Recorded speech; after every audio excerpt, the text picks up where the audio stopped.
Feel करें आपका चेहरा एकदम चमक रहा है, आपका ऑरा एक्सपेंड हो रहा है, फैल रहा है। चेहरा कोई किसी का कैसा भी क्यों ना हो, अंदर क्या है वो आप ऑरा से पता लगा सकते हैं। हमारे प्रधानमंत्री श्री नरेंद्र मोदी सामने से आ रहे थे प्रियंका, तो ऐसा लगा जैसे बल्ब जल गया हो। Yes, this is aura. और इनका ऑरा बहुत बहुत पावरफुल ऑरा है। मतलब मोदी जी का ऑरा जितना मैंने फील किया, कंपैरिजन अगर मैं करूँ ना, भगवान बुद्ध का जो ऑरा है, ऐसी हस्तियां जब आती हैं इनका ऑरा 500 किलोमीटर तक फैला होता है। तो यहाँ बैठ के भी 500 किलोमीटर की रेंज में अनेक लोगों को पॉजिटिव एनर्जी फील होगी कि कोई पॉजिटिव सोल मेरे आसपास में है। तो मंत्र जाप की अपनी अपार महिमा है। हमारे प्रेमानंद जी महाराज जी देखो सबको बोलते हैं ना कि किसी तरीके से आप मंत्र का जाप करो।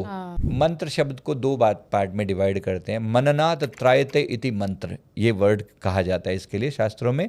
मन से जो पार ले जाए वो मंत्र, मन से जो त्राण कर दे, पार ले जाए, क्रॉस करवा दे वो मंत्र। तो मंत्र की अपनी एक साइंस है, और एक मंत्र का एक अर्थ है। आप किसी चीज से कनेक्ट हो रहे हो, है ना। ओम त्र्यंबकम यजामहे, हम उस त्रिनेत्रधारी भगवान शिव को नमन करते हैं। ए आत्मैव ब्रह्म, यही आत्मा ब्रह्म है। सीधा सीधा मंत्र दिया गया, इतनी पावरफुल है ना। तत्व में से श्वेत केतु, वो तुम ही हो जिसके तुम ढूंढ रहे हो। तो एक भी मंत्र आपको मन से पार ले जाने के लिए काफी है। एक बंदा उलझा ही पड़ा है चीजों के अंदर, एक बार आते ही एकदम ओम त्र्यंबकम यजामहे, आपने जो जो जो चैंटिंग शुरू कर दी तो वो तुरंत बाहर आ जाएंगे आप उस चीज से। आप पैसा भी पा सकते हैं, आप अच्छे रिश्ते पा सकते हैं, अच्छा बॉडी पा सकते हैं। स्पिरिचुअलिटी को साथ में एक कवर की तरह लेके चले अगर लाइफ में। आप एक्चुअली किसी से मिलते नहीं हो, मिलवाए जाते हो, ये मान के चलो। 100% ट्रू है। 900 करोड़ लोगों की दुनिया में एक यही व्यक्ति आपके जीवन में क्यों आया? प्यार दिया था, प्यार मल्टीप्लाई होगा, कहीं ना कहीं से आपके जीवन में लौटेगा। नफरत दी थी, नफरत किसी ना किसी रूप में लौटेगी। ये अकाउंट क्लियर करने पड़ेंगे, सारे लेन देन क्लियर करने पड़ेंगे।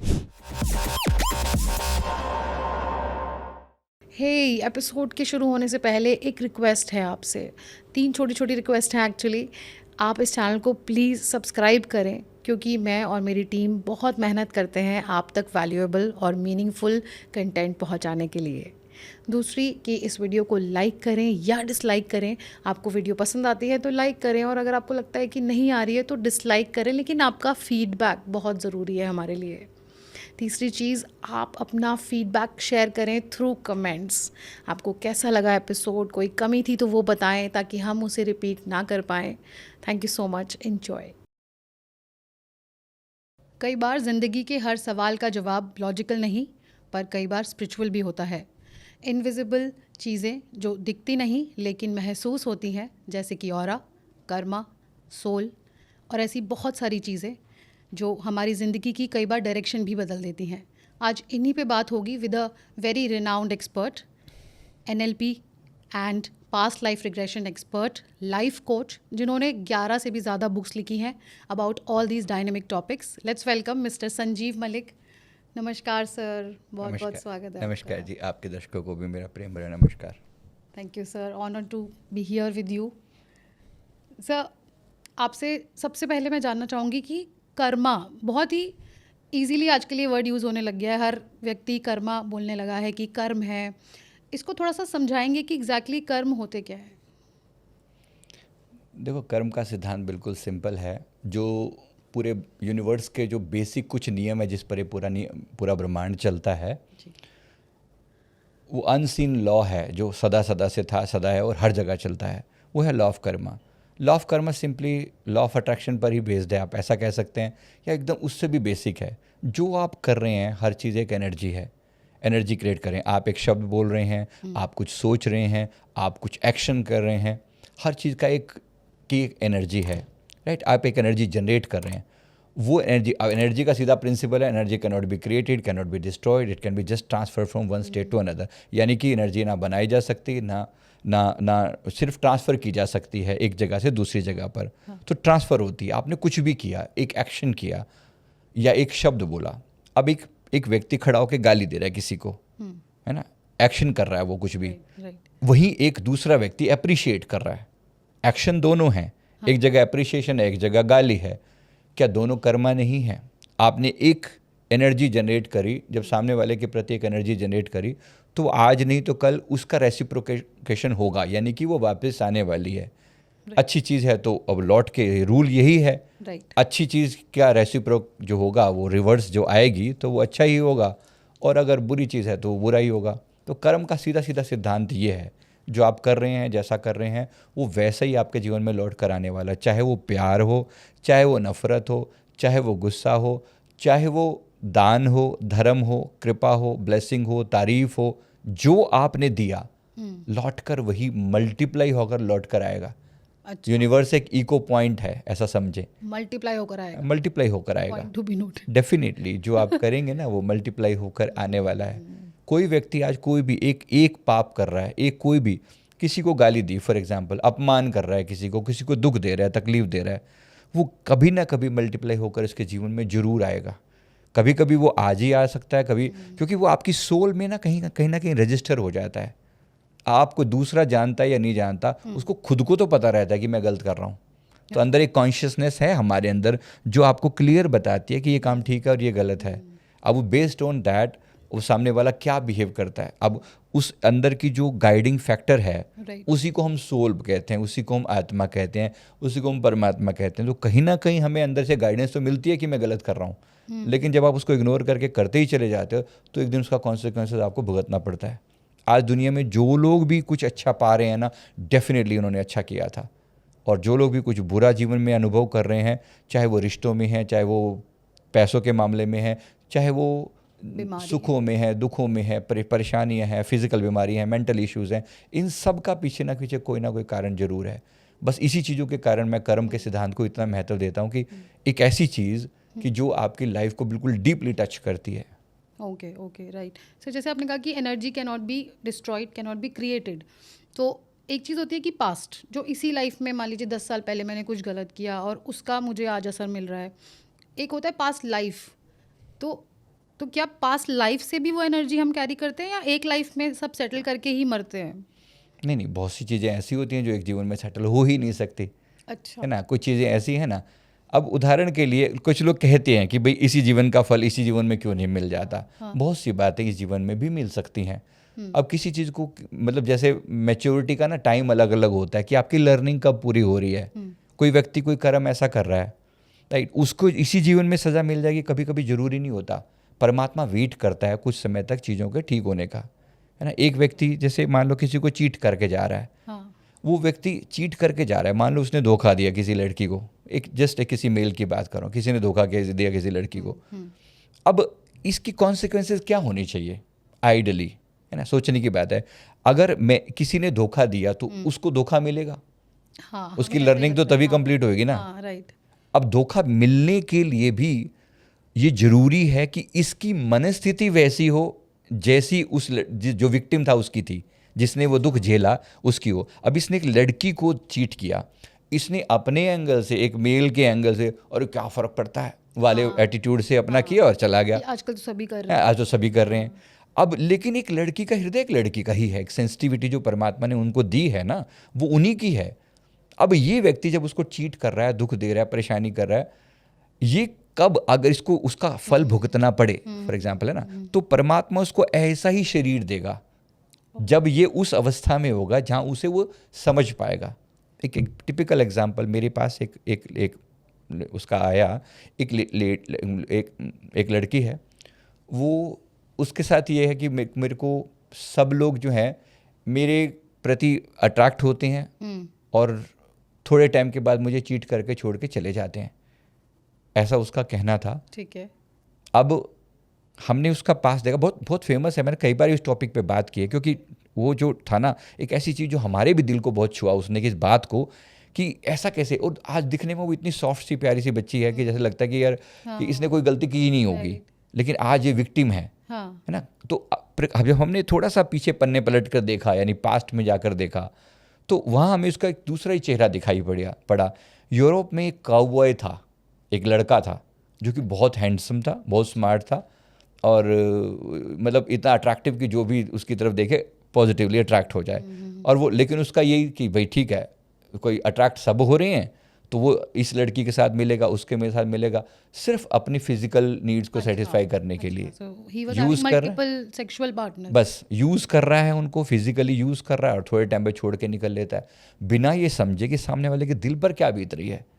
अब लड़कियों का ये है कि परमात्मा ने उनको बनाया ऐसे कि एक अटैचमेंट हो जाती है, लेकिन इसको अटैचमेंट से कोई लेना देना नहीं, सिर्फ यूज़ कर रहा है। अब 1 नहीं, 2 नहीं, 3 नहीं, 26 टोटल उसने हमारे जो दिखाया गया। अब ये सेम लड़का, अब उसकी एज रही होगी उस समय में, मतलब जो भी यंग एज था, 48 ईयर तक जिया पिछले जीवन में, यूरोप में। अच्छा। उसके बाद अब ये जीवन इस लड़के के रूप में आया है। अब देखो, अब लड़की बनाई, अब ये लड़की बना है। क्यों लड़की बना है? अब लोग पूछेंगे क्या उस जीवन में सजा नहीं दी जा सकती थी? देखो, उस जीवन में सजा पाने के लिए उसको वैसा दिल चाहिए, जैसे व्यक्ति का दिल दुखाया, उसको वैसी स्थिति में जब तक नहीं डाला जाएगा तब तक पेन कैसे पता चलेगा? अब जब एक एज ए मेल उसको वो दर्द फील नहीं होता, एज ए फीमेल जब उसको पता चलता है कि कोई मुझे अबैंडन करके चला गया, छोड़ के चला गया, सिर्फ एक, तो उसके दिल पे क्या बीती होगी? तो अब उसको दिखाने के लिए परमात्मा उसको कभी कभी नेक्स्ट बर्थ देता है, और उसमें उसको वो वाला रोल प्ले करने को कहा जाता है जो उसने उस समय में जिस व्यक्ति को तकलीफ दी, दुख दिया, आपको वो रिवर्स रोल प्ले करना है। इसके लिए कभी कभी टाइम ज़्यादा लग जाता है चीज़ों को करने का। मतलब मैं जैसे समझ पा रही हूँ सर कि मानसिक तौर पे वो पीड़ा आपको जब तक महसूस नहीं होगी तो वो बैलेंस नहीं होगा। कर्म आपके जो बैलेंस होते हैं वो उस पेन को महसूस करने के बाद होते हैं। एग्जैक्टली। ओह वाओ, ये कोई सजा वाला काम नहीं है। मतलब सोचा जाए, लर्निंग है, लर्निंग है। आप किसी के साथ भी कोई भी बिहेव कर रहे हो, है ना। एक व्यक्ति जो है इस जीवन में मेरे को कहता है कि मेरी ना शादी नहीं होती है, और मेरे को मतलब जीवन में अभी तक कभी भी लेडीज साइड से कभी प्यार मिला नहीं, ना तो माँ का प्यार मिला, माँ बचपन में ही चली गई, उसके बाद कोई बहन कभी थी नहीं, और पत्नी अभी मिल नहीं रही, क्या करूँ?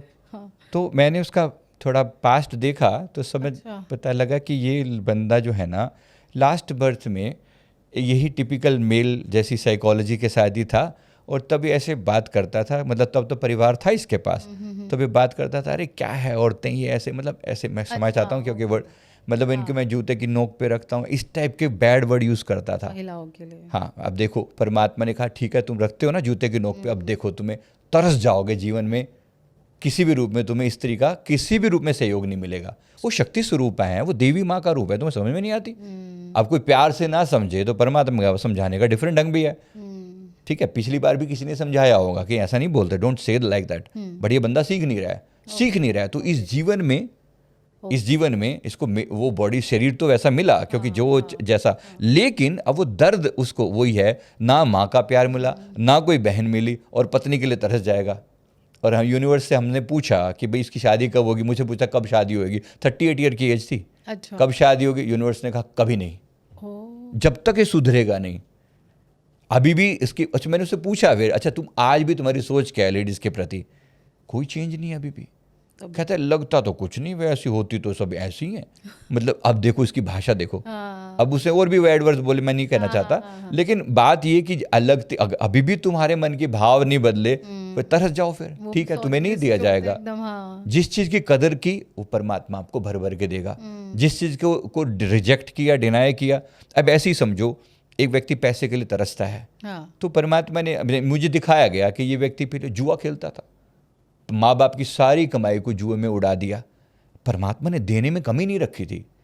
परमात्मा भी एक पिता की तरह एक बाप अपने बच्चे को देने को सब कुछ देता है, पर तुम कुछ तो समझोगे ना, कदर नहीं करोगे। जिस चीज़ की कदर तुमने नहीं करी वो तुम्हें तुमसे छीन ली जाएगी, नहीं दी जाएगी। रिश्तों की कदर नहीं करी, इस जीवन में रिश्ते सफरिंग देंगे। पैसे की कदर नहीं करी, पैसे सफरिंग देंगे।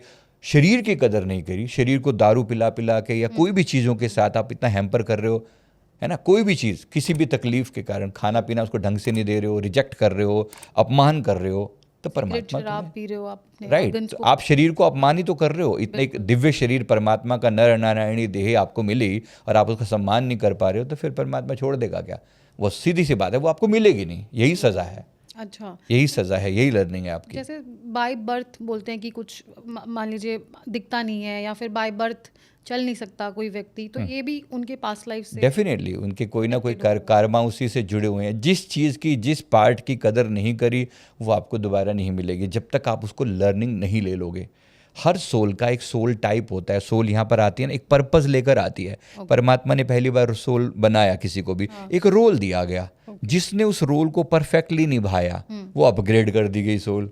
जिसने उस रोल में डिग्रेडेशन किया, उल्टी सीधी हरकतें करी, वो डाउनग्रेड कर दी गई।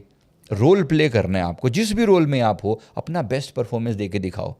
राइट, एक आर्टिस्ट है वो बेटर परफॉर्म कर रहा है और बेटर होता चला जा रहा है। एक व्यक्ति जो थोड़ा लोअर परफॉर्म कर रहा है, नहीं करता, समय बर्बाद कर रहा है फालतू चीज़ों में, तो डेफिनेटली उसको वो चीज़ अगली बार नहीं दी जा रही। तो रिश्तों की कदर करना, प्यार मिला है तो प्यार की कदर करना, और जो चीज़ नहीं मिली उसके लिए भी ये बोला जाता है कि अब वो लर्निंग ढंग से ले लो। मैं आपके थ्रू आपके दर्शकों से पूछना चाहता हूँ कि आपके जीवन में भी जिस चीज़ की कमी होगी, पूछिए ज़रा अपने आप से, है ना।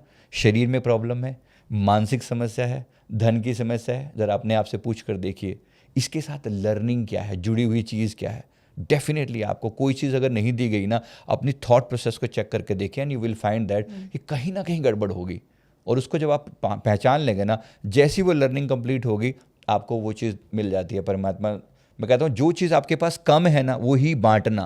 अब आप बोलोगे ये कैसे, मतलब प्यार की कमी है और मैं प्यार बांटूं, मुझे मिला ही नहीं तो मैं दूं कैसे? नहीं, ऐसा नहीं है। परमात्मा ने सबको अंदर से भरपूर किया हुआ है। Even if you don't have much, थोड़ा तो है। अगर किसी के पास पैसे की कमी है तो मैं कहता हूँ थोड़ा सा इफ नॉट मच, 5%, 2%, 3%, लेकिन निकालना सीखो। किसी की नीड है, थोड़ा सा सोचो आपके दिल में कि परमात्मा ने आपको भर भर के दिया है तो भी बांटो, और नहीं दिया तो भी नीड समझो सामने वाले की, कोई आपसे भी ज़्यादा नीडी है। जब आप किसी के लिए, परमात्मा ने हर रिसोर्स आपको इसलिए दिया है कि उसका ज़्यादा से ज़्यादा पॉजिटिव उपयोग किया जाए, जन कल्याण के लिए किया जाए।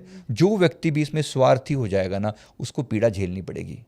स्वार्थी हो जाएगा, मुझे मिले बाकी किसी को ना मिले, या मैं पालूं बाकियों को भाड़ में जाए। तो अगर ऐसी वाली भाषा यूज़ करोगे तो परमात्मा फिर आपके साथ ऐसी भाषा यूज़ करेगा। बिल्कुल। और कई बार लोग बोलते हैं ना, हमारे पास है क्या देने के लिए जो हम दे दें, लेकिन कोई भी इतना गरीब नहीं है कि आप कुछ भी नहीं दे सकते। मतलब अगर पैसा नहीं है तो आप शरीर से किसी की मदद कर सकते हैं। You can help them, you can be available, आप उनकी बात सुन सकते हैं। आप मोटिवेशन दे सकते हो, आप ज्ञान दे सकते हो, किसी की समस्या का समाधान दे सकते हो। आप किसी के पास रिश्ता, प्यार देना बहुत बड़ी बात है, सम्मान बहुत बड़ी बात है, किसी के आत्मसम्मान को विकसित करना बहुत बड़ी बात है। कोई व्यक्ति इतना ही सोच ले कि मेरे आसपास में जो भी आएगा, घर की एक सिंपल सी मेड के साथ बात करो, रिस्पेक्टफुली, आदर के साथ, कि उसका अपनी एक लेवल है। आप जैसे इंसान को इंसानियत वाला महत्व दोगे ना, आप पाओगे कि हर रिश्ता आपके प्रति पॉजिटिव होने लग जाएगा। ट्रू। सर, तो मेड्स पे आपने बात की तो मेरा मन कर रहा है मैं ये बात शेयर करूं। लोगों को बहुत ज़्यादा है कि उनको छुट्टी नहीं देते लोग मेड्स को। आपको 2 छुट्टी चाहिए हफ्ते में, और मेड को आप महीने में 2 छुट्टी देते हो, उसमें भी आप उसको डांट देते हो। सो दे आर ऑल्सो ह्यूमन। मतलब ये भी एक कर्मा ही होगा मुझे लगता है, अगर आप उनको डांटते रहते हैं बार बार कि तुम छुट्टी बहुत लेती हो, 2 छुट्टी 3 छुट्टी के बाद भी। I think this is a practical problem. क्या ये भी कर्मा बनाता होगा सर? कर्मा तो बनता है। देखो, आप कहीं ना कहीं एक ह्यूमन बीइंग वाले लेवल पर जो सोचते हो, तो फिर आपको उस लेवल पर देखना चाहिए कि हाँ, कोई भी ऐसा कर्म ना हो। जाहिर सी बात है, सामने वाले के पॉइंट ऑफ व्यू से भी एक बार सोच के देखो ना कि उसके दिल पे क्या बीत रही होगी। तुम उसकी जगह पे रोते तो क्या होता। Put your self in other shoes, जैसे हम सूर्य से सुनते आए हैं वाली बात। तो ऐसा ही हमेशा उस एंगल से सोच के देखो। परमात्मा में यही सिखाना चाहता है। लास्ट में जो अल्टीमेट चीज़ है ना, जिसको हम कहते हैं सेल्फ रियलाइजेशन, आत्मज्ञान, वो आत्मज्ञान जब घटित होता है ना, आपको प्रत्येक व्यक्ति में अपनी ही आत्मा की छवि नजर आती है। और जब आप ऐसा देखना शुरू कर देते हो तो आपको हर जगह पर फिर अपने आप, जब आपका बिहेवियर अकॉर्डिंगली होने लगता है कि अगर मैं इसकी जगह होता तो क्या करता, हाँ, तो अकॉर्डिंगली वैसा ही बिहेवियर चेंज होना शुरू हो जाता है। तो आपकी नाराज़गी जो है वो भी दूर होने लगती है। डेफिनेटली हो जाती है। Okay, great sir. मैं थोड़ा सा इस पे भी समझना चाहूँगी कि रिश्ते हमें कैसे मिलते हैं इस लाइफ में, क्योंकि जैसे हस्बैंड वाइफ का रिश्ता है, अगर इसका एग्जाम्पल ले तो ये कैसे बनता है, कैसे वो सोल्स मिलती हैं? देखो, रिश्ता 2 तरह से वो सोल होते हैं। कुछ सोल होते हैं जैसे ट्विन फ्लेम होता है। परमात्मा कुछ लोगों को ट्विन फ्लेम के फॉर्म में देता है, लेकिन वो परसेंटेज बहुत कम होती है। 10% मान लो सोल ट्विन फ्लेम होती हैं, यानी एक ही फ्लेम से 2 लोग निकले, वो एक दूसरे के पूरक होते हैं, कॉम्प्लीमेंट्री होते हैं। वो एक डिफरेंट कैटेगरी है। शिव शक्ति वाला जो कॉम्बिनेशन है, राधा कृष्ण कॉम्बिनेशन है। ऐसे ही कुछ सोल्स होती हैं संसार में। लेकिन बाकी जो सोल्स हैं वो नॉर्मली उनको अपना काउंटर पार्ट जो है वो तलाशना होता है। अब जब आपको लगता है कि सेम फ्रीक्वेंसी पर कोई दूसरी सोल है, तो वो उस समय परमात्मा आपको साथ देता है। अब बेस्ड ऑन दैट कि आपने उसके साथ रिश्ता कैसे निभाया, अगली बार आपको वो रिश्ता उसी हिसाब से फिर दिया जाता है। अब एक पति पत्नी का रिश्ते में, मतलब समझो कि आज के टाइम में किसी फेमस जो एक ऑथर हैं जिन्होंने बुक लिखी है, इसका नाम है the intimate enemies. The word है इंटीमेट एनिमीज, जो सबसे नज़दीक हैं लेकिन सबसे बड़े दुश्मन हैं। अब ये बड़ी अजीब सी बात लगेगी, आप सभी पूछ के देखना कितने लोग वास्तव में अपने पार्टनर से खुश हैं। जरा कमेंट करके बताना, तो आपको समझ आएगी बात कि तुम्हारा लेवल क्या है ना। तो अब उसमें क्या है कि जैसे आप दुनिया के आधे से ज़्यादा जोक्स ना इसी टॉपिक पर बनते हैं। अब प्रॉब्लम क्या है प्रॉब्लम क्या है कि ये जो रिश्ता जो इतनी नज़दीक हो सकता था, जो आपको आत्मा से परमात्मा तक पहुंचाने वाला हो सकता था, वो रिश्ता इतना दर्द भरा क्यों बन जाता है? क्योंकि लोग इतनी उम्मीदें लगा के बैठे होते हैं, और फिर उम्मीदें दूसरे वाले से है कि वो मुझे सुख दे, मैं ना दूं। आप सोचो गड़बड़ कहाँ पर होती है? गड़बड़ यहीं पर होती है जब आप किसी रिश्ते से ऐसी उम्मीदें करने लगते हैं। अब एक व्यक्ति अपने उस पार्टनर के रोल को अच्छे से प्ले करता है, पति पत्नी के साथ अब अच्छे से रोल निभाता है, तो अगले जीवन में उसको उतनी कॉर्डियल रिलेशनशिप, उतनी प्यार भरा रिश्ता फिर मिलेगा, और भर भर के मिलेगा। वरना जिस कभी कभी बहुत नफरत वाले लोग भी आपके जीवन में आ जाते हैं, जो आपके पति या पत्नी बनकर आ जाते हैं, बदला लेने के लिए, हिसाब किताब करने के लिए आ जाते हैं। अच्छा। है ना? तो ये भी रिश्ते का ही खेल है। अभी मैंने रिसेंट एक एग्जांपल मेरे सामने आया। वो लेडी मुझे कहती है कि मतलब जिसने मेरा मर्डर किया था वो आज मेरा पति है। ये मुझे मतलब ये बात मुझे बाद में पता चली। इस टॉपिक पर मैंने फिर वीडियो बना के भी डाला। तो यहाँ पर जो निकला वो बेसिकली उसने कहा कि वो लेडी जो है अपने पति के साथ जब भी नज़दीक होती है, तो उसने कहा कि हमेशा मुझे ऐसा लगता है कि ये बंदा जो है ना, एक अजीब सी नफरत जैसा, डर जैसा लगता है इस बंदे से। अब देखो अब हुआ क्या, जब हमने थोड़ी सी पास्ट की परतें टटोल के देखी, बंदा कहती है वो पति भी है, प्यार भी बहुत करता है, केयरिंग भी बहुत है, लेकिन जैसे ही उसके साथ नज़दीक होते हैं तो ऐसा लगता है जैसे बहुत अनकंफर्टेबल, फियर लगने लगता है। तो पिछले जीवन में देखा लगे, ये पिछले जीवन में दोनों पति पत्नी थे, बहुत अच्छा प्यार भरा रिश्ता था। फिर बीच में कुछ लोग टंगड़ी अड़ाने वाले होते हैं ना, गड़बड़ करने वाले लोग, थोड़ा बीच में किसी ने, अब वो लेडी जो है वो अच्छी थी, सुंदर थी, तो किसी की मन को नहीं भाती थी, तो उसके अपने ढंग से उसने उसके बारे में नेगेटिव बातें बोलनी शुरू कर दी। अभी उसके पति को भड़का दिया कि इसका कहीं और अफेयर है। और उसने गुस्से में आकर एक दिन उसको मार डाला, अपनी पत्नी को मार डाला अपनी लास्ट लाइफ में। यही सेम कपल था, यही सेम कपल। अच्छा। तो उसने उस पत्नी को मार डाला, और फिर उसके बाद में जब उसको पता चला कि ये तो किसी की साजिश थी और कुछ भी एक्चुअली उसकी कोई गलती नहीं थी, जो रिश्ता था बहुत, किसी के साथ बात करी उसने, लेकिन वो भाई बहन का प्यार भरा रिश्ता था, उसको कुछ और ही नाम दे दिया। अब उसके चक्कर में उसने तो मर्डर कर दिया। अब उसके बाद उसको इतना पछतावा हुआ कि इस जीवन में फिर मैं इसकी दोबारा सेवा करना चाहता हूँ, इसका पति बनकर, या जैसे भी इसके पास आना चाहता हूँ। फिर पति पत्नी बन के आए हैं। अब नज़दीक भी आते हैं, लेकिन इन जनरल उसको फियर भी लगता है। रिश्ता है, प्यार दिया तो प्यार मिल रहा है, नफरत दिया तो नफरत मिल रही है। वाइफ अनकंफर्टेबल है पर वो देना चाहता है प्यार। हाँ, वो प्यार देना चाहता है पिछले जीवन में, बिल्कुल। हाँ, उसके रिग्रेट्स हैं। हर एक का अपना एक भाव है कि किस तरह से आपने रिश्ता निभाया। एक लड़की ने हमें कहा कि मुझे जो है ना, मेरे सारे इन लॉज मिल के मुझे तंग करते हैं। उसमें सास ससुर और जो पति भी, और साथ में सास ससुर भी, देवर देवरानी, जेठ जेठानी, ऐसे कुछ 12 रिश्तेदारों के बलून हैं। तो उसका जब उसने कहा कि सब मुझे मिलकर तंग करते हैं, दुखी करते हैं, और मुझे लगता है कि जैसे मुझे बार बार प्रताड़ित करते हैं, मुझे लगता है कि मैं इनसे बस मुझे छोड़ देना चाहिए इनको। मैंने इनका पास्ट देखा तो ये समझ में आया कि ये लड़की पिछले जीवन में एक डाकू थी, लुटेरा।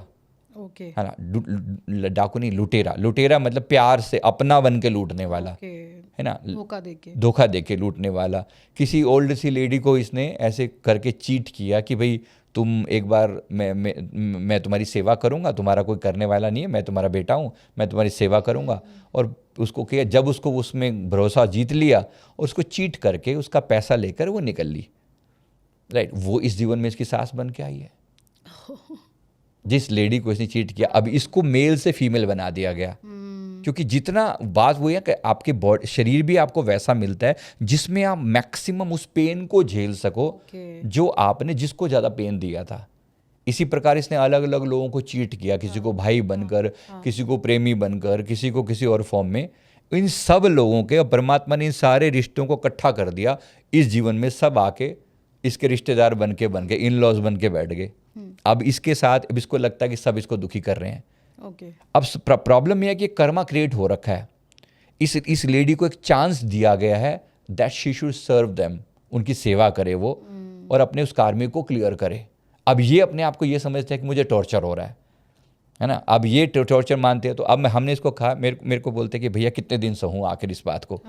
मैंने कहा देखो बहन, सीधी सी बात है, अगर तुम कोशिश करो 6 महीने का टाइम अपने दिन में लेकर रखो। मेरे कहने से 6 महीने तक माफ़ी प्रार्थना करो, प्रेयर ऑफ फॉरगिवनेस। मानसिक रूप से, सोल टू सोल लेवल पर, कि भाई तुम्हारे प्रति मैंने जरूर गलत किया था, मैंने तुम्हें साथ चीटिंग करी थी। आज तुम बेशक किसी और लेवल पर हो, लेकिन कभी मैंने तुम्हारे साथ ऐसी चीटिंग करी थी। आज मैं दिल से हृदयपूर्वक माफ़ी मांगती हूँ अपनी बात के लिए। मेरे कहने से आप ये करके देखना। This is called soul level forgiveness. जैसे आप सोल लेवल फॉरगिवनेस करते हो ना, आप देखना सामने वाले के अंदर में कितना चेंज आता है। थोड़ा सा टाइम लगेगा, आप इस चीज़ को मेरे कहने से 21 डेज कम से कम दे के देखना, 21 दिन दे के देखना। ज़्यादा सीरियस मामला हो तो 41 डेज। तो मैंने उसको कहा कि आप एक बार इसको टाइम पीरियड दे के अपने हिसाब से, मान लो 41 डेज तक आप इनके साथ निभा कर देखो, सीरियसली सेवा करना, ये मानते हुए कि आपका इनके साथ सीरियस वाला कार्मिक है ना। अभी तक ये था कि तुम ये मानकर बैठी हुई थी कि मैं विक्टिम हूँ और ये सब मुझे पीड़ा दे रहे हैं। हाँ। ठीक है, एंगल चेंज हो गया सोचने का। तो पास्ट देखने से क्या हुआ, एंगल बदला। एंगल बदलने का मतलब हुआ कि अब उसको ये पता है कि मैंने इनको तकलीफ दी थी, अब मैं उस तकलीफ का रेसिप्रोकेट कर रही हूँ, मैं उसका फल भुगत रही हूँ और मुझे उसको कवर अप करना है, मुझे ठीक करना है। ठीक है, अगर आप अपने आप को केवल विक्टिम समझकर बैठे रहे कि मैं दुखी हूँ और इन सब ने मिलकर मुझे दुखी किया, तो तुम उसी अंदाज में फिर बिहेव करोगे। जैसे ही तुमने ये एंगल सोचने का, तो पास्ट लाइफ करने से क्या पता चला, उसका सोचने का एंगल जो है वो बदल गया। और जैसे उसका एंगल बदला, मतलब अब वो अपने आप को ये मानकर बैठी हुई है कि मैं जो अब तक विक्टिम थी, उसकी जगह पर अब मुझे इनकी सेवा करनी है और इनकी खुशी पानी है, मतलब एक तरीके से। अब मेरे कहने से उसने करीब 6 महीने तक ऐसा किया। फिर मैंने कहा मेरे को एक बार बताना, अकॉर्डिंगली फिर देखेंगे जो होगा। तो उसने कहा कि भैया 6 महीने करने के बाद मेरी जो अवस्था है लगभग 70% तक मुझे सुधार है। मतलब अब मुझे लगता है कि मैं निभा सकती हूँ इनके साथ। अच्छा, है ना। सर्व किया, मन में नफरत का भाव छोड़ा, बार बार माफ़ी प्रार्थना, माफ़ी प्रार्थना, माफ़ी प्रार्थना, सोल लेवल पर माफ़ी प्रार्थना। माफ़ी प्रार्थना मतलब जाके माफ़ी नहीं, आप जरूरी नहीं, आप किसी को वो नहीं कह रहे हो, आप फिजिकली जरूरी नहीं, आप सोल लेवल पर, आत्मा के लेवल पर देखो, उस दर्द को अनुभव करो, उस दर्द को। अब ये तो पास्ट से ही समझ में आएगा ना, या इन जनरल अगर कोई नहीं पास्ट करवाना चाहता, पास्ट लाइफ, तो कम से कम इतना समझ में आता होगा कि मैंने इसको दर्द दिया होगा। कोई व्यक्ति आपके जीवन में ऐसे नहीं आ गया आपको तकलीफ देने के लिए, है ना, बिना कारण के कुछ भी नहीं घटित हो रहा। हम किसी से मिलते हैं तो उसका कोई ना कोई कारण डेफिनेटली आप एक्चुअली किसी से मिलते नहीं हो, मिलवाए जाते हो, ये मान के चलो। 100% ट्रू है। 900 करोड़ लोगों की दुनिया में एक यही व्यक्ति आपके जीवन में क्यों आया?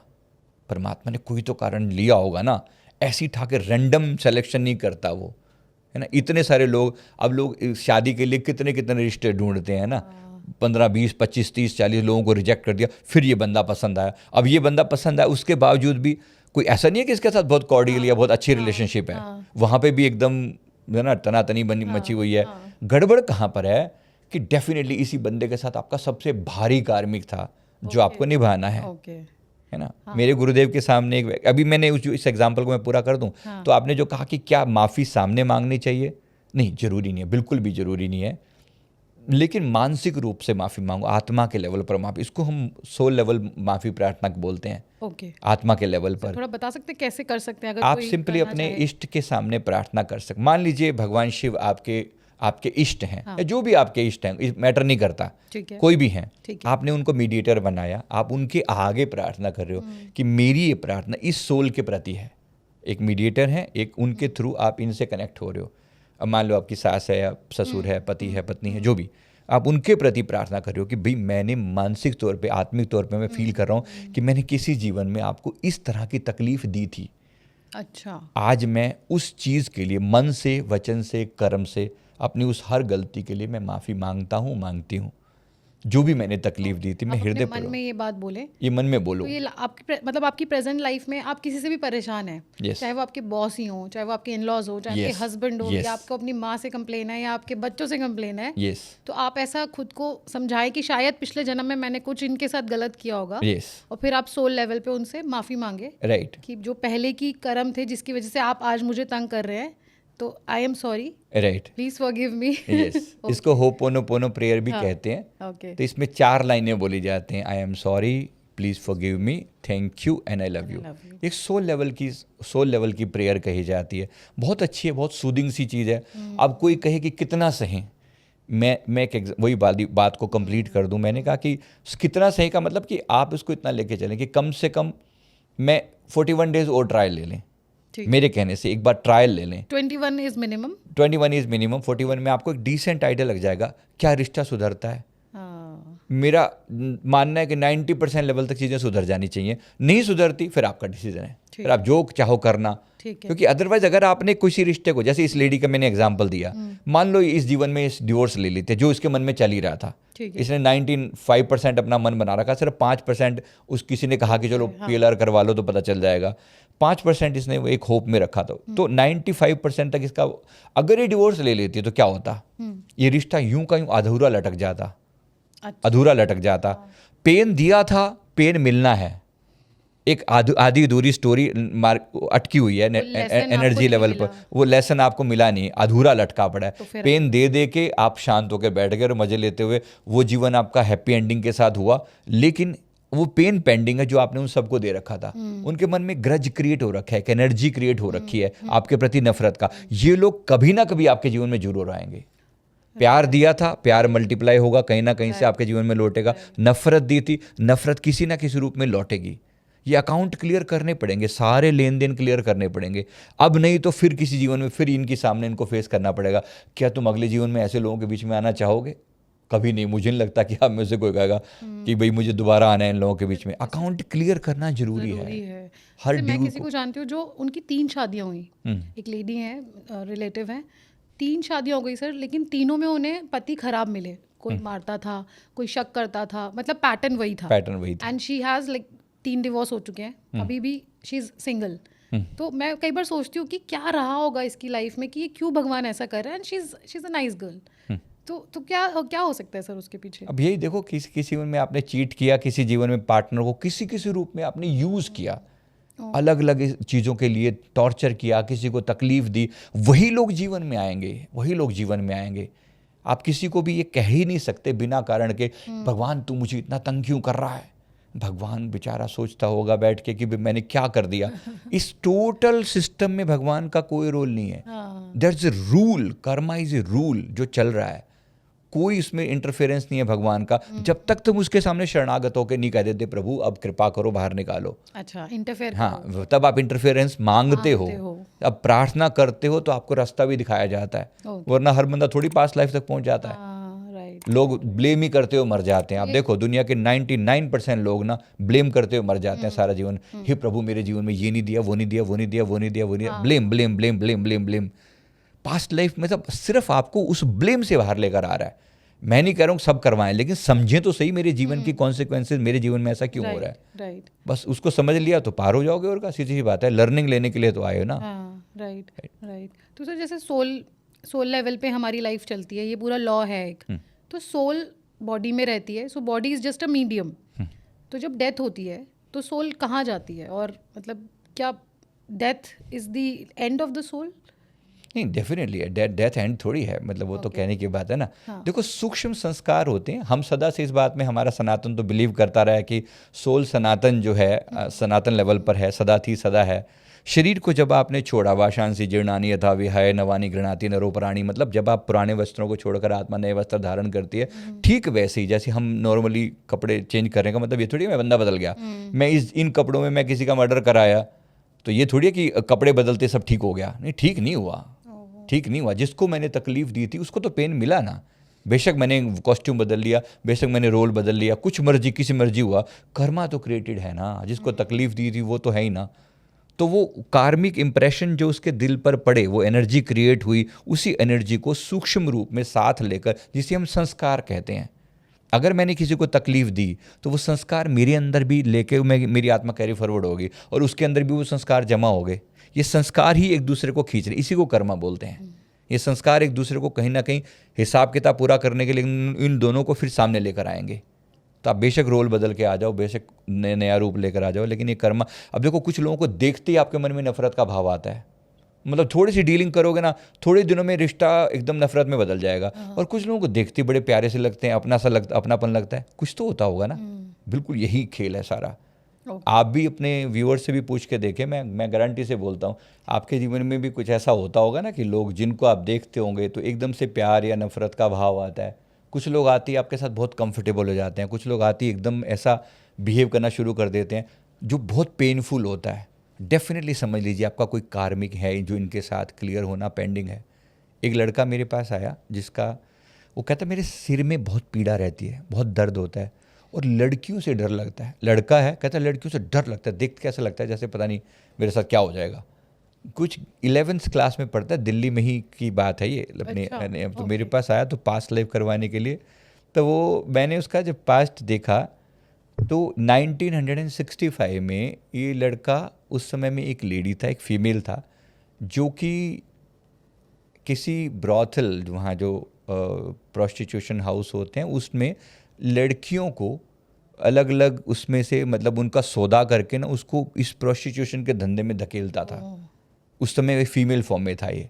मतलब लड़कियों के प्रति इतना बैड बिहेवियर कि इनको यूज़ करना, खुद लड़की होकर भी बाकी लड़कियों को इस धंधे में धकेलने का काम करता था। मतलब उस तरीके से कि इनका यूज़ करना, बेच देना, मतलब एक तरीके से।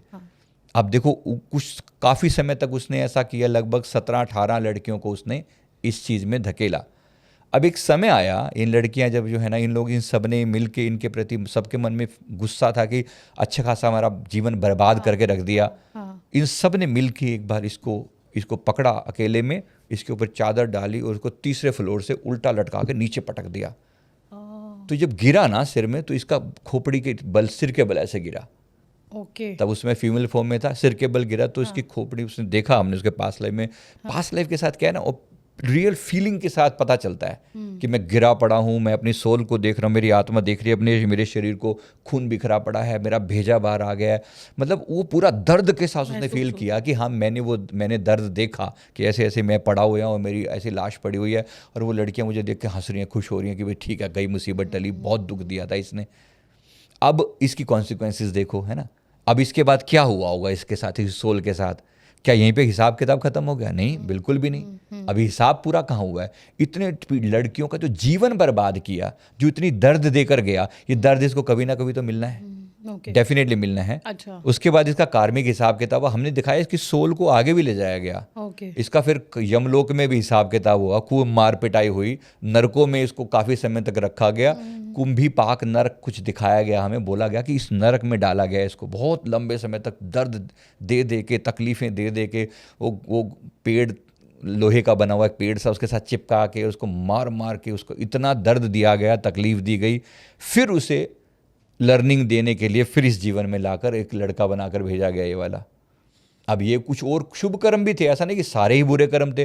कुछ शुभ कर्मों के कारण इस समय इस जीवन में उसको गुरु भी मिले।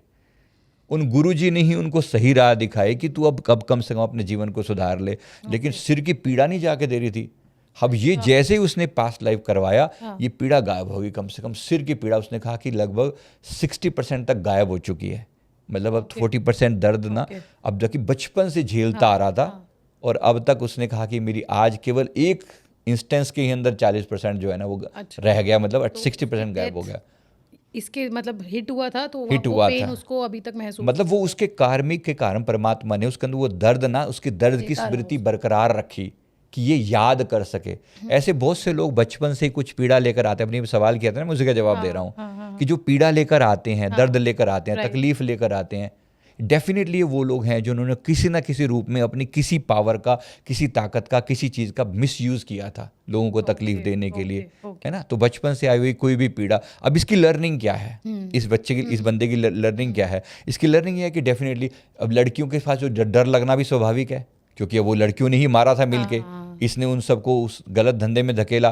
तो इसका क्या लर्निंग है? एक तो लड़कियों का सम्मान करे डेफिनेटली। दूसरा, जो ऐसी किसी धंधे में किसी गलत जगह पर हैं तो कोई एनजीओ के साथ जुड़कर ऐसी लड़कियों के लिए कुछ शुभ करे, हेल्प करे, है ना, उनको उससे बाहर निकालने का प्रयास करे। तीसरा, ऑब्वियसली अब इस जीवन में अपना इलाज, जैसे अब सिर का वो है वो करे और आगे से शुभ कर्म करे और ये इस तरह की चीज़ों को अवॉइड करे जो भी है। मतलब आज इसको लर्निंग तो यही है ना, परमात्मा ने किसी को ऐसे गलत बनाया थोड़ी है, लेकिन जो झेल के आया, जो कर्म करके आया, उसकी कॉन्सिक्वेंसेस भुगत रहा है वो। ओके। इसी तरह इंटेंस पास्ट लाइफ रही उसकी, और हाँ, बहुत इंटेंस थी वो पास्ट अभी लाइफ। सिर्फ हेडेक के रूप में उसको महसूस होना शुरू हुआ। वो And then he बचपन got से to था, know. बचपन से कह रहा है, जब से पैदा हुआ तब से सर दर्द झूल रहा है, झेले जा रहा है ये। अच्छा। अब ये पास्ट लाइफ करवाने के बाद लगभग 60% तक ठीक हो गया, 40% अभी भी पेंडिंग है। अब वो थोड़ा बहुत दवाओं से ठीक हो जाएगा, हमें ये बताया गया। इसको लर्निंग देनी जरूरी थी, सीखना जरूरी था। जैसे आपने इसमें डेथ की भी बात की कि उसको किसी नर्क में भी ले जाया गया, तो मेरा ये सवाल भी है कि ड्यूरिंग द डेथ, जब डेथ पास आने लगती है किसी व्यक्ति के, तो क्या कोई इंट्यूशंस या कोई साइंस होते हैं जिससे उसको पता चल जाता है कि you know my death is near?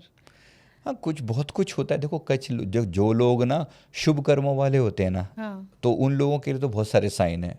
अगर सच में कोई व्यक्ति ये जानना चाहता है कि कितने समय बाद मेरी मृत्यु होगी, उसके भी तरीके हैं। प्राणों की ऊर्जा का पता लगा के पता लगाया जा सकता है कि श्वास कितने अंगुल तक बाहर जा रही है, कितने अंगुल वापस आ रही है। इससे ये पता लगाया जा सकता है कि एक्चुअली डेथ कब होनी है। अगर कोई ऐसा व्यक्ति भी, जो लोग अपनी टाइम मृत्यु से कुछ समय पहले ही घोषणा कर देते हैं, वो भी होता है एक साइंस। दूसरी ये बात है कि कॉमन लोगों के लिए, कि एक सामान्य लोगों के लिए, कि उसको पहली बात क्या होता है, उसको अपने कुछ रिश्तेदार जो पहले जा चुके हैं ना, वो दिखने शुरू हो जाते हैं। काइंड ऑफ एन इंडिकेशन कि भाई मेरा टाइम नज़दीक है। दूसरा, कभी कभी वो अपनी पानी में उसकी या मिरर में ना अपनी छाया को उसको क्लियर नहीं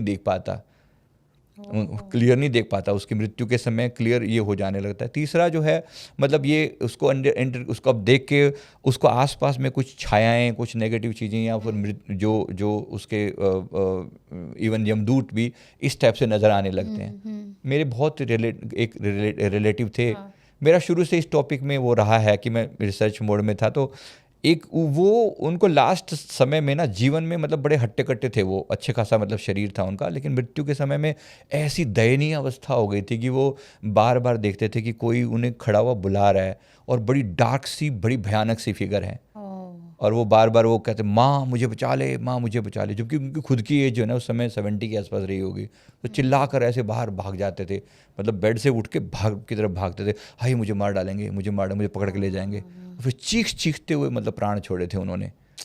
अब वो कहाँ गड़बड़ी, ऐसे बहुत सारे सिम्टम हो सकते हैं जिससे पता लगे कि वही इस व्यक्ति का डेथ जो है वो नियर है। जैसे हाँ, कई बार लोग कह देते हैं ना कि अब 2 दिन बाद मुझे ऐसा लग रहा है मैं चला जाऊंगा, तो ये वो लोग हैं जिनको कुछ साइंस दिखने लग जाते हैं। कुछ साइन भी दिखने लग जाते हैं। देखो, जो पॉजिटिव है ना, उनको तो क्लियर पता चल जाता है। अभी सोल लास्ट मोमेंट में क्या होगा, जब आपकी सोल ना एक पॉइंट पर केंद्रित होनी शुरू हो जाएगी, मतलब आपकी आत्मा शरीर के जिस और अंग में से है ना, 9 हमारे शरीर में जैसे इन जनरल 9 होल कहे जाते हैं, 9 द्वार कहे जाते हैं, ठीक है। तो उस द्वार की तरफ केंद्रित होनी शुरू हो जाएगी ऑटोमेटिकली, कि भाई अब मृत्यु का समय है।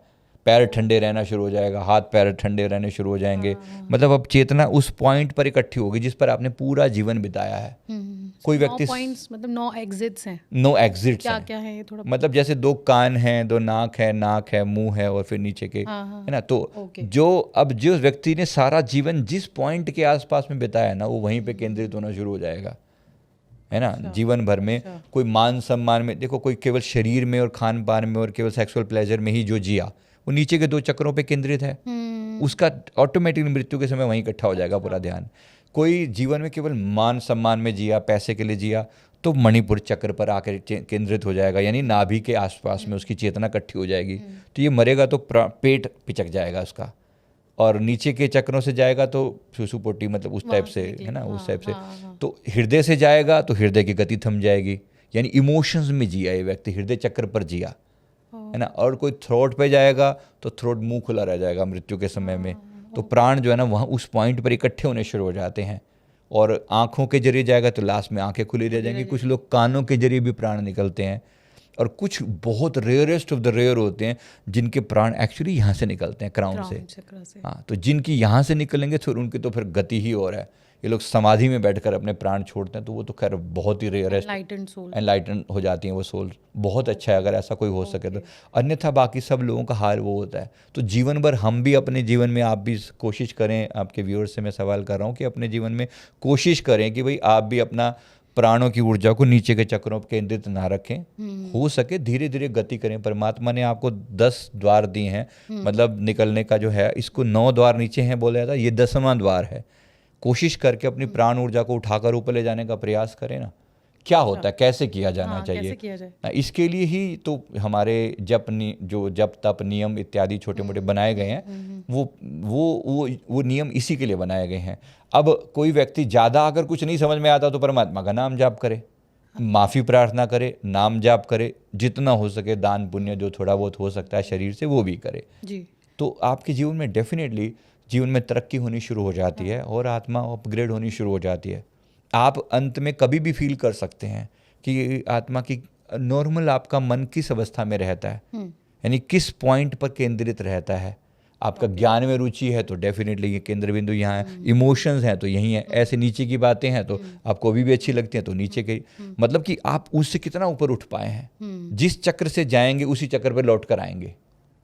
एकमात्र ये चक्र है क्राउन वाला, इससे कोई गया तो मोक्ष, फिर उसके बाद कोई एग्जिट, फिर ये फाइनल एग्जिट गेट है। यहाँ से गया तो फिर सदा सदा के लिए वो गया। अच्छा, तो जितना आप इस लाइफ टाइम में ऊपर आते जाएंगे, यस, तब आप मोक्ष की तरफ बढ़ डेफिनेटली डेफिनेटली। Beautiful beautiful. तभी आपने भी बोला कि नीचे के चक्रों से थोड़ा उठो ऊपर। Definitely. You are basically always thinking about sexual life और मनी, राइट, और इमोशंस, मणिपुर, ओके, हाँ, इमोशन, ये इनसे भी बाहर निकलना है ना। अटैचमेंट, हर चीज को कन्वर्ट किया जाए। बहुत इमोशंस हैं आपके, उसको भक्ति में कन्वर्ट करो। धन है उसको दान में कन्वर्ट करो। इवन नीचे की प्लेजर भी है, उसको भी शुभ रास्ते पर ले जाने के लिए रास्ते हैं। मतलब अगर आप कर्म के लेवल पर काम करो तो मेहनत करो, हार्डवर्क करो, कल्याण करो दुनिया का, आपके पास शरीर में ताकत है, उसके द्वारा दुनिया का जो भला कर सकते हो करो। मेरे थॉट पर है, ज्ञान है, नॉलेज है, बांटो लोगों को। जो आपके पास बेस्ट है, जो टैलेंट है, जो गुण है, उस गुण को पॉजिटिव साइड में लगा दो ना। परमात्मा ने सारा शरीर दिया है, इस जीवन में जितना सफल कर सकते हो उसको कर लो, नहीं तो लास्ट में फिर हो ही जाना है। लास्ट कितना पड़े होगे, होना क्या है ना। यमदूत प्राणों को खींच कर निकाल के ले जाएंगे, उसके बाद क्या रह जाएगा, कुछ भी नहीं होगा। सब ठाट पड़ा रह जाएगा। जब लाज चलेगा बन जा रहा, वो निकल लेगा वो तो। अब उसके आगे क्या होने वाला है वो देखो ना।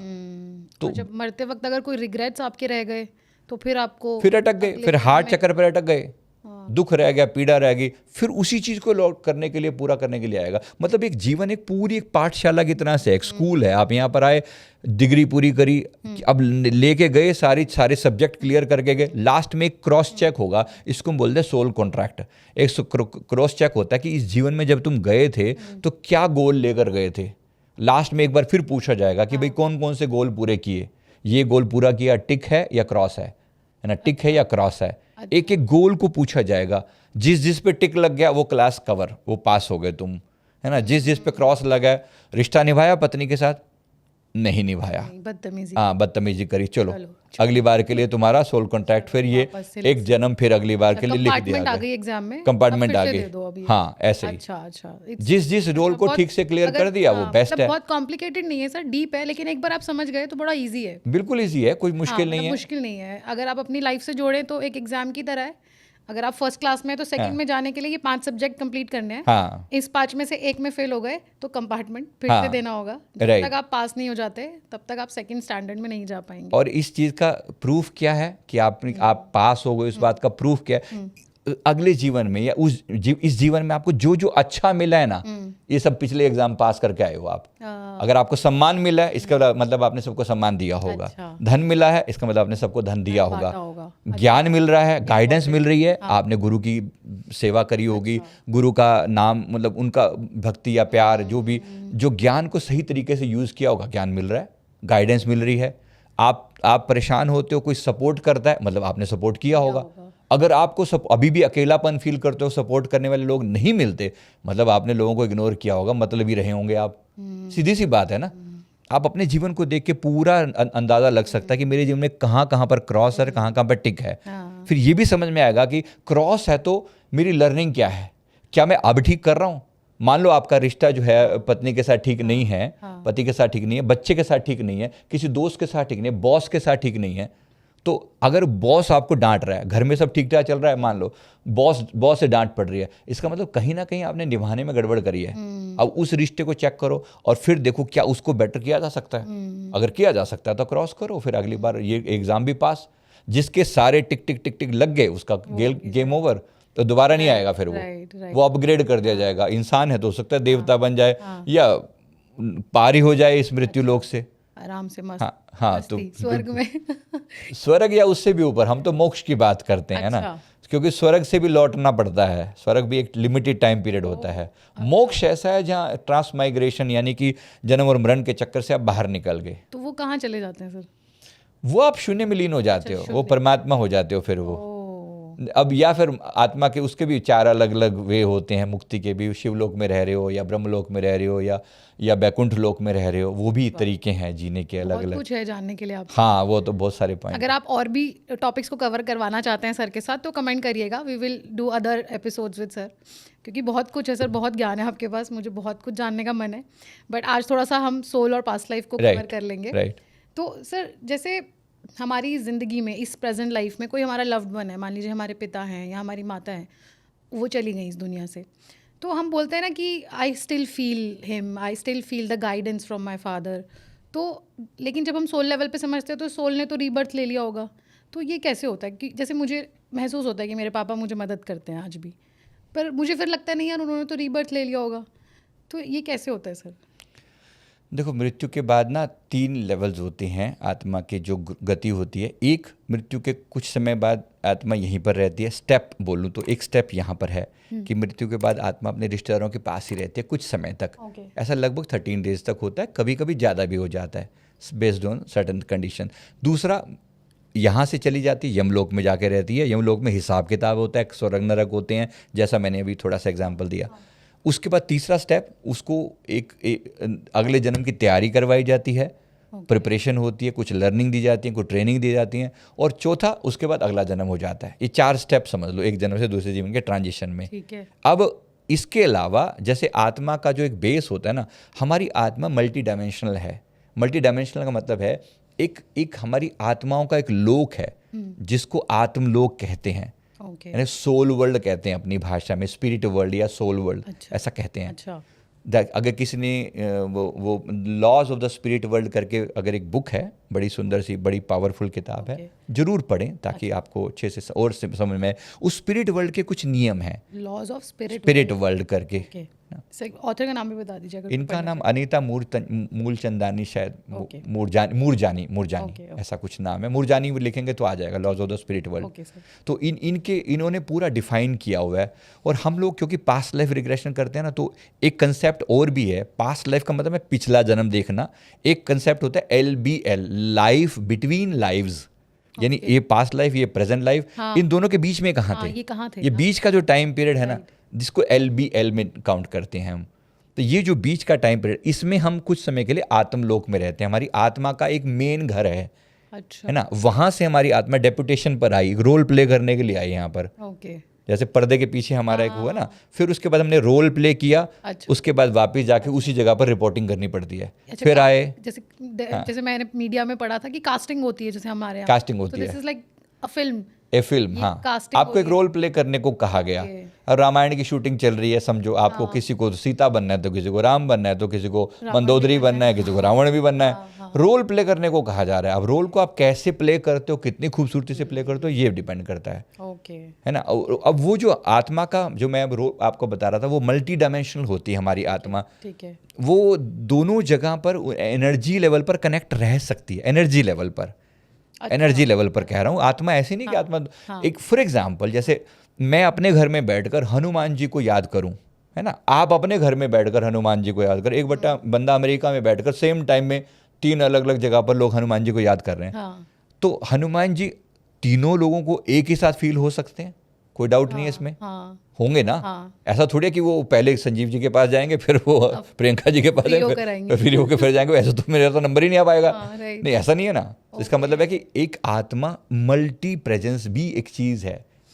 तो आत्मा का एक गुण है ये भी। हमारी आत्मा मल्टीपल लेवल पर एग्जिस्ट करती है, डायमेंशन में एग्जिस्ट करती है। मैं यहाँ बैठा हूँ, मैं किसी की यादों में भी तो हो सकता हूँ, वो भी तो मेरी एक रूप है, एनर्जी तो है, और क्या है। अच्छा, तो मेरी बॉडी पावरफुल होती है, सोल इतनी पावरफुल होती है, डेफिनेटली होती है। मेरी आत्मा का एक सोल, इसको हम सुपर सोल का फॉर्म भी कहते हैं, मतलब मेरी आत्मा का एक सोल जो है, हायर सेल्फ एक वर्ड होता है, हायर सेल्फ। तो मेरी आत्मा का एक हायर सेल्फ स्पिरिट वर्ल्ड में बैठा हुआ है। उस हायर सेल्फ में से एक सोल यहाँ पर संजीव मलिक के रूप में यहाँ पर पैदा हुआ, एक टास्क परफॉर्म करने के लिए। मेरा एक और फॉर्म किसी और डायमेंशन में भी एग्जिस्ट करता है, मल्टी डायमेंशन का इतना बड़ा रोल होता है, तो दूसरी जगह पर भी एक रोल प्ले किया जा रहा है। इसी आत्मा का एक फॉर्म और भी है, ऐसे मल्टीपल फॉर्म में आप हो सकते हो। तो यही सोल दूसरा रोल प्ले कर रही है। जैसे आपने कहा कि पिताजी का हो सकता है कि दूसरा जन्म हो चुका होगा, तो वहाँ पे भी अपना रोल शुरू करे होंगे, लेकिन एक सोल का बाकी वो भी होता है। कई बार जब हम सपने में होते हैं, नींद में होते हैं, तो अपनी सोल हमारे वापस मूल स्वरूप में कुछ समय के लिए लौट के आती है। तब हम बहुत एनर्जेटिक फील करते हैं। सुबह उठेंगे ना नींद से तो इतना एनर्जेटिक लगेगा। इसका मतलब है कि सोल अपने ओरिजिन से मिलकर आई है, अच्छा, कनेक्ट होकर आई कभी है। आप बहुत अच्छा फ्रेश उठते हैं, बहुत कभी फ्रेश आप उठते हैं, कभी कभी बहुत डल tired उठते हैं। हाँ, हाँ, तो इसका मतलब है कि वो सोल उस समय या तो बहुत सुपर लेवल पर हो गए, कभी कभी लोअर डायमेंशन में भी हमारे वो होते हैं। किसी कर्म की सज़ा हमें सपनों में भी दी जाती है। कुछ ऐसी हरकतें भी होती हैं जिसकी सज़ा सपनों में मिलती है। तो परमात्मा हर तरीके से वो सब चलता रहता है। तो जो बुरे सपने आते हैं या कभी गिर कभी वो गए, भी होता चोट है। लग गई, हाँ जल हाँ, गए, तो ये भी हमारी तो सोल का एक सूक्ष्म- वे होता है, सूक्ष्म लेवल पर। हाँ जी, ब्यूटीफुल ब्यूटीफुल सर। और ये बहुत खूबसूरत बात है कि अच्छा, मुझे ये बहुत बड़ा डाउट था, आपने बहुत बड़ी क्लैरिटी मुझे दे दी, क्योंकि मैं महसूस करती थी अपने पिता की गाइडेंस, फिर मैं कंफ्यूज हो जाती थी, नहीं यार उनका रीबर्थ हो गया होगा तो वो कैसे मेरी मदद करेंगे। Sir beautifully you have explain this. आप भी बताएं कि आपकी लाइफ में आपके माता पिता, दादा दादी, किसी के भाई बहन, क्या आपको कोई महसूस होता है जो आपको गाइड करता है? बताइए, अपने अपने फीडबैक हमें दीजिए, अपनी स्टोरी शेयर करिए, because we can inspire others with our stories. Right. और कोई सवाल हो इससे रिलेटेड वो भी पूछिए, ताकि आपके सवालों के बदले में हमें भी क्लियर हो कि आप क्या चाहते हैं आगे, और बेहतरीन आपको कुछ इसका रिप्लाई दिया जा सके। बिल्कुल बिल्कुल, हम नेक्स्ट एपिसोड में आपके ये क्वेश्चंस भी ले सकते हैं। तो sir I am thrilled to go beyond. Sir जैसे सोल की बात तो हो गई, अगर पास्ट लाइफ हो गई, अब हम प्रेजेंट लाइफ में हैं और हमने जो किया वो ठीक है, लेकिन आज हम सुधरना चाहते हैं, चीज़ों को ठीक करना चाहते हैं, तो उसके लिए क्या कुछ टॉप रूल्स हैं जो हमें इस लाइफ में फॉलो करने चाहिए to not to create further bad karmas? तो क्या करना चाहिए हमें? देखो, सबसे पहले तो यही है कि अपने जीवन में ब्लेम गेम खत्म करें और खुद रिस्पॉन्सिबिलिटी लें। I am the architect of my life. मैं अपने जीवन का वास्तुकार खुद हूँ, और मैं जो भी मेरे साथ हो रहा है मैं उसकी पूरी जिम्मेवारी लेता हूँ। आपके व्यूअर से पूछ रहा हूँ, आपको लगता है आप अपनी जिम्मेवारी लेते हैं? कहिए, अगर ऐसा है तो लिखिए I am the architect of my life. मतलब आपने अपने जीवन के हर संघर्ष को चुना है। सीधी सी बात है, स्वीकार करें। एक्सेप्टेंस सबसे पहली बात है। देखो, जैसे एक्सेप्टेंस आती है ना, उसके बाद फिर नेक्स्ट लेवल शुरू होता है। एक्सेप्टेंस के साथ ही संघर्ष खत्म हो जाता है। समझो, अभी अदरवाइज क्या, हे प्रभु तूने ऐसा क्यों किया, वैसा क्यों किया, लड़ रहा है भगवान के साथ। सोचो, उस सुप्रीम पावर के साथ लड़के हारेगा कौन? बस हम हारे ही पड़े हैं, वो लोग हारे ही पड़े हैं। समझो, जीतने के लिए समझना जरूरी है कि वो एक सच्चा प्यारा पिता है, एक माँ है ना। उसी को इसलिए माँ के रूप में या पिता के रूप में प्यार करना सीखो परमात्मा के साथ। तुम उससे अलग नहीं हो। उसने तुम्हें यहाँ पे सजा के तौर पर नहीं पटका हुआ, उसने एक प्यार से तुम्हें एक रोल प्ले करने के लिए भेजा है। उसको प्यार से पुकारो। तो कहीं अटक जाओ तो बोलो, प्रभु, my beloved master, my supreme soul, मैं आपसे प्रार्थना करता हूँ, प्लीज मुझे get me out of this hell. परमात्मा आपको हर तरीके से मदद करने को तैयार है। एक डीप कनेक्शन उसके साथ फील करना, एक डीप कनेक्शन यूनिवर्स के लॉज के साथ फील करना। मतलब ये भी एक ऐसे नहीं कि आपको पटक दिया गया है या सज़ा दी जा रही है। सज़ा की जगह इसको लर्निंग की तरह से लो कि मेरी लर्निंग है। तो जीवन में जो भी संघर्ष हो रहे हैं, मैंने अभी आपको कहा, अपने संघर्षों को समझो। जो चीज़ अच्छी है उसको टिक करो कि ये अच्छी है, अच्छी है, अच्छी है, अच्छी है। मतलब ये सब मैंने कर्म ठीक ठाक किए थे पिछले जीवन में, उसके बेस पे ये खराब है, ये खराब है, ये खराब है। मतलब यहाँ मेरी लर्निंग पेंडिंग है। अब उसको ठीक करने के लिए रास्ते हैं। जैसे शारीरिक पीड़ा है फॉर एग्जांपल, तो कोशिश करो अपनी शारीरिक पीड़ा को ठीक करने के रास्ते भी बता रखे हैं। जैसे रेकी है, हमारे पास तो ये साधन है। बाकी दवाओं से तो आप ठीक होते ही हैं जितने भी होते हैं। सबसे पहली चीज़ है, कर्मक लेवल पर माफ़ी मांगना शुरू करो। जो खराब है ना, उसके लिए माफ़ी मांगो। तो first thing is prayer of forgiveness. Second thing is acceptance, जो मैंने कहा साथ में, स्वीकार करना और फिर माफ़ी मांगना, दोनों साथ इकट्ठी होगी। तीसरी बात इसके साथ साथ होती है, कुछ ना कुछ दान करना और उस प्रॉब्लम को रेक्टिफाई करने का प्रयास करना। जो भी हुआ है गड़बड़, मैंने आपको एग्जाम्पल से बोला, अगर आपके जीवन में धन की कमी है ना, तो थोड़ा सा धन देना शुरू करें। जिस चीज़ की कमी है, रिश्तों में प्यार नहीं मिल रहा ना, तो आप प्यार बांटना शुरू करो। आपको इतने तो कमज़ोर कोई नहीं होता, इतना गरीब कोई नहीं होता कि किसी को प्यार ना दे सके। वो किसी को सम्मान तो दे सकता है ना। आज तुम्हें सम्मान नहीं मिल रहा, डेफिनेटली सम्मान नहीं दिया होगा। प्यार नहीं मिल रहा, प्यार नहीं दिया होगा, तो प्यार बांटो। अब कोई के मेरे पास प्यार है ही नहीं, मैं बांटूं कहाँ से, नहीं, इसका कोई मैं वे एक नहीं। व्यक्ति को जानती हूँ जो बोलती हैं कि मुझे तो पूरी ज़िंदगी प्यार मिला ही नहीं, किसी से ही नहीं मिला। तो उन्होंने शायद नहीं दिया होगा ऐसा। 100% नहीं दिया होगा, नहीं दिया होगा। आप स्वार्थी रहे होंगे, मतलब ही रहे होंगे, सीधी सीधी बात को स्वीकार करें, अब देना शुरू करें। कोई व्यक्ति इतना गरीब नहीं है कि वो किसी को प्यार तक नहीं बांट सकता, तारीफ नहीं कर सकता, जेन्युइन तारीफ कर सकते हो किसी भी चीज़ की। यार आपकी ये वाली चीज़ बात मुझे बहुत अच्छी लग रही है, व्हाई नॉट। आप एक बार कह के देखो, सामने वाला आपके प्रति प्यार से ना भर जाए, रिस्पेक्ट से ना भर जाए, तो अपने आप, कोई कहने की बात है ये, अपने आप समझ में आना शुरू हो जाएगा। आप थोड़ा सा तो करके देखो ना, जितना कर सकते हो उतना करो, आप पाओगे कि मल्टीप्लाई होगा वो। और कहते हैं ना give and take, give and take, हाँ, गिव एंड टेक। हाँ, मेरे गुरुदेव हमेशा, मेरे परम सदगुरु जी मुझे हमेशा एक बात फरमाते हैं, ये वाली बात कि तुम ये मान के चलो तुम यहाँ पर देने आए हो। I am a giver soul. मैं बार बार खुद को बोलता हूँ, I am a giver soul, I am here to give. तो किसी व्यक्ति को देखते पहली चीज़ अपने मन में लेकर आओ कि मैं इसे क्या दूँ, प्यार दूँ, इसको सम्मान दूँ, प्यार दूँ, ज्ञान दूँ, इसके जीवन में किसी समस्या का समाधान दूँ। जब आप ये सोचना शुरू करते हो ना, I am here to give, automatically आप पाओगे, आपकी जैसे जैसे आप देने वाले मूड में रहोगे ना, उतना उतना आपके जीवन में शांति, सुख, आनंद सहज बढ़ने लगेगा। धीरे धीरे आपके अंदर परमात्म तत्व भी तो जगाया जा रहा है कि यहाँ पर आप देने आए हो। तो धीरे धीरे उन समस्याओं का समाधान भी होगा। जहाँ जहाँ अटके हो ना, उसकी लर्निंग को कंप्लीट लो कि मेरी लर्निंग क्या है। जहाँ लर्निंग कंप्लीट हुई, वो सब्जेक्ट आपका क्लियर हो गया। अगली बार आपको वो चीज़ भर भर के मिलने वाली, अभी मिल जाएगी, अगली बार भी क्या वेट करनी। यहीं पे आगे सम्मान दोगे तो सम्मान मिलेगा, अभी मिलेगा। बिल्कुल, आपने बहुत खूबसूरती से बोला कि क्या दे सकते हैं, ये सोचना शुरू करिए। आप किसी से मिलते हैं, कई लोग बहुत नेगेटिव लूप में रहते हैं कि क्या ले लूँ मैं इससे, अच्छा ये अमीर है, आगे जाके शायद मुझे पैसा दे देगा, ये फेमस है, शायद मुझे टीवी पे ले आएगा। आप इस तरीके से सोचना शुरू कर दीजिए कि आप क्या दे सकते हैं। दे सकते हैं, इतना गरीब कोई नहीं है, जैसा आपने कहा कि आप प्यार नहीं दे सकते, स्माइल नहीं दे सकते, फिजिकली कोई हेल्प कर सकते हैं, मनी से कर सकते हैं तो और अच्छा है। Definitely. Beautiful thought, sir. I think this would be a life-changing moment for many, and I hope it reaches to a lot of people. मेरा कहने का उद्देश्य यही है, शायद किसी को अगर मेरी बात समझ में आ जाए तो मैं गारंटी देता हूँ जीवन इतना ब्यूटीफुल हो जाएगा। और यकीन मानिए, आज आपके जीवन में जो मिला है ना, वो भी आपके पुराना खेल भी है, एट द सेम टाइम आपकी लर्निंग कितनी बड़ी है। और आज मैं अगर दे रहा हूँ, और आज जो चीज़ मुझे मिल रही है भर भर के, डेफिनेटली मैंने बांटी होगी। और परमात्मा किसी को इतना गरीब कभी नहीं भेजता, और इतना अमीर भी किसी को नहीं बनाता कि उसके पास सब कुछ हो, और गरीब भी नहीं बनाता कि उसके पास कुछ भी ना हो। कुछ ना कुछ तो उसके पास होता। हर व्यक्ति के पास टैलेंट होगा, हर व्यक्ति के पास कोई गुण होगा। और प्रेम का गुण तो हमारी आत्मा का सबसे पहला गुण है। शांति हमारा इनहेरेंट क्वालिटी है, प्रेम हमारी इनहेरेंट क्वालिटी है, पावर हमारे पास इनहेरेंट क्वालिटी है, करुणा हमारे अंदर, कंपैशन का जो गुण है, ये सदा से इनहेरेंट है, ये कभी ख़त्म नहीं होता। हाँ, दब जरूर जाता है कभी कभी बाकी चीज़ों के कारण। तो उसको थोड़ा सा उभारना पड़ता है। उसके लिए मेडिटेशन करो, उसके लिए जागो और दूसरों की सेवा करो। हमारी एनजीओ है सेल्फ अवेकनिंग मिशन के नाम से, दुनिया भर के रोज हमने कहा कि 1 सेवा टास्क अ डे, हमने अपने सारे लोगों को बोला है दिन का 1 सेवा कार्य तुमने जरूर करना है, जो तुमसे बन पड़े। चाहे किसी गरीब को थोड़ा सा खाना दे दिया, आज के लिए 1 सेवा कार्य तो हुआ, कम से कम 1 हुआ। मौका मिला तो ज़्यादा सही, और जिसके पास जो है वो ज़्यादा करे। हम हीलर हैं, हमारे पास 150-200 हीलर जुड़े हुए हैं, कम से कम 5000 वॉलेंटियर हैं जो अलग अलग लेवल पर सेवा करते हैं। कोई बर्ड्स के लिए कर रहा है, कोई कुत्ते को कोई इलाज करवा दिया, मतलब जिस लेवल पर भी हुआ, फिर फोटो खींच के भेज देते हैं, देखो ये हमने किया। हम भी उसको अप्रिशिएट करते हैं, चलो बहुत बढ़िया, थोड़ा सा ही किया तो सही ना, थोड़ा सा ही किया। एनर्जी लेवल पे कितना चेंज आ गया होगा उनकी लाइफ में ना, डेफिनेटली हमेशा पॉजिटिव सोच रहे हैं, राइट, यार किसको क्या कर सकता हूँ, किसको क्या दे सकता हूँ। अगर सब ऐसे सोचने लग जाए तो it will be a beautiful world, right. क्योंकि हर कोई कुछ देना ही चाह रहा है, तो मतलब लूट खसूट जो भी है ये सब तो खत्म ही हो जाएगा धीरे धीरे, डेफिनेटली, अगर हर कोई इस लेवल पे सोचना शुरू। राइट। और मैं गारंटी देता हूँ जीवन में चेंज ना आए ना, तो आप जो कहोगे मैं करने के लिए तैयार हूँ।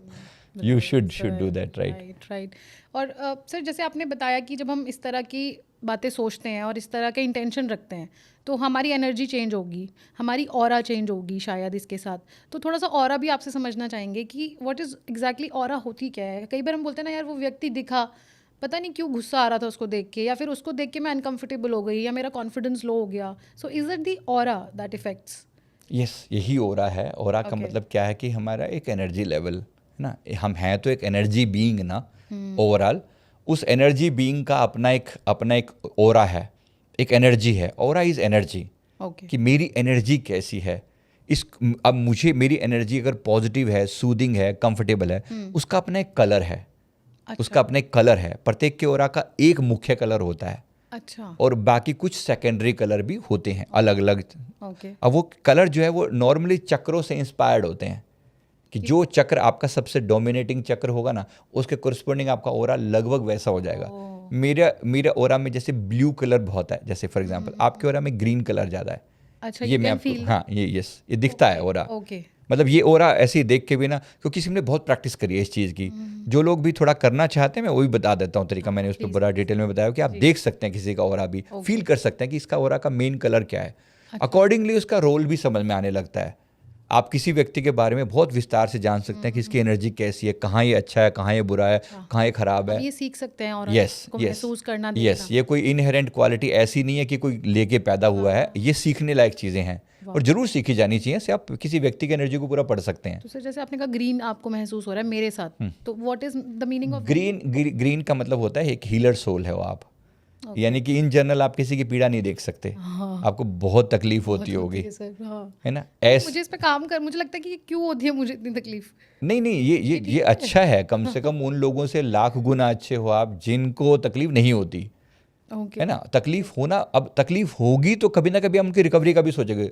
शायद अभी भी आप ये जो कर रहे हो ये भी उसी से जुड़ी हुई चीज़ है ना, कि किसी तरीके से लोगों की प्रॉब्लम का कोई समाधान जितना आप दे सकते हो वो आप दो, नहीं तो मैं, नहीं तो कोई और दे दे, है ना। मेन मकसद तो प्रॉब्लम का सोल्यूशन देना है ना। बस ऐसे ही मेरी भी सोल का ऐसे, मेरी एक टीचर सोल है फॉर एग्जांपल।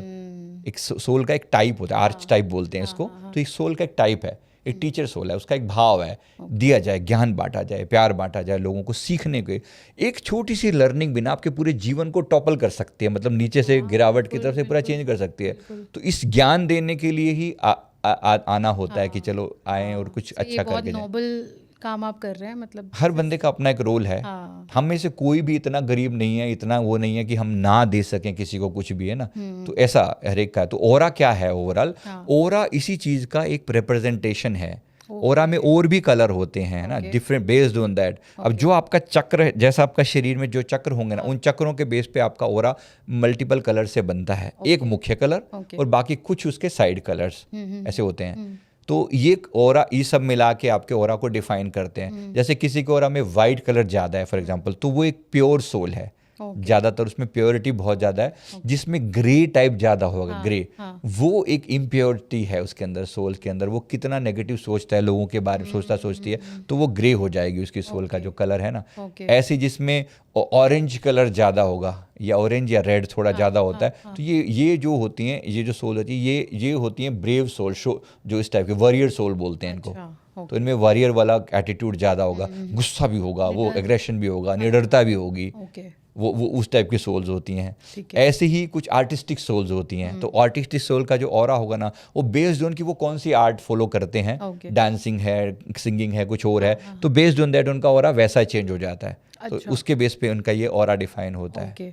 तो सर ये हम एक आम इंसान सीख सकता है कि कैसे ऑरा रीड करनी है? ऑरा रीड किया जा सकता है, बिल्कुल। देखो एक इतना तो आपको भी सबको पता लगता ही है ना, यार इस बंदे को देख के ना बड़ा कंफर्टेबल सा लग रहा है, अच्छा लग रहा है ना। इसके साथ बैठने का दिल कर रहा है, बात करने का दिल कर रहा है, और इसके साथ तो देख के ना बिल्कुल ऐसे नफरत सी पैदा हो रही है, गुस्सा सा आ रहा है। बस इसका ऑरा खराब है, मतलब अनकंफर्टेबल सा हो रहा है, ग्रे है इसके ऑरा में। जैसे अभी ये फील लेवल पर हो रहा है ना, इसको आप त्राटक करके ना इसको और देखने लेवल पर ले जा सकते हैं। अगर मैं त्राटक से कहूँ तो एक तरीका तो त्राटक ही है, और भी बहुत सारी एक्सरसाइज हैं जिसके द्वारा इसको लर्न किया जा सकता है। ओके, तो सर त्राटक बता देंगे? Is one of the way होता है trataka is one of the way. जैसे नॉर्मली एक 2 फीट के डिस्टेंस पे आप एक छोटा सा बिंदु बनाकर उसके आसपास के उसको लगातार अपलक देखें, यहाँ से त्राटक की शुरुआत होती है ना। एकदम देखो डिट्टो में एक लाइन में आई लेवल पर रखकर आप उसको कॉन्स्टेंटली, हाँ, एक बिंदी बना ले दीवार पे, हाँ, उसको लगातार देखते रहें, उसको लगातार देखते रहें, कम से कम 10 मिनट तक। अपलक ऐसा देखने को कहा जाता है। जब आपकी पलक झपक जाए तो रहने दें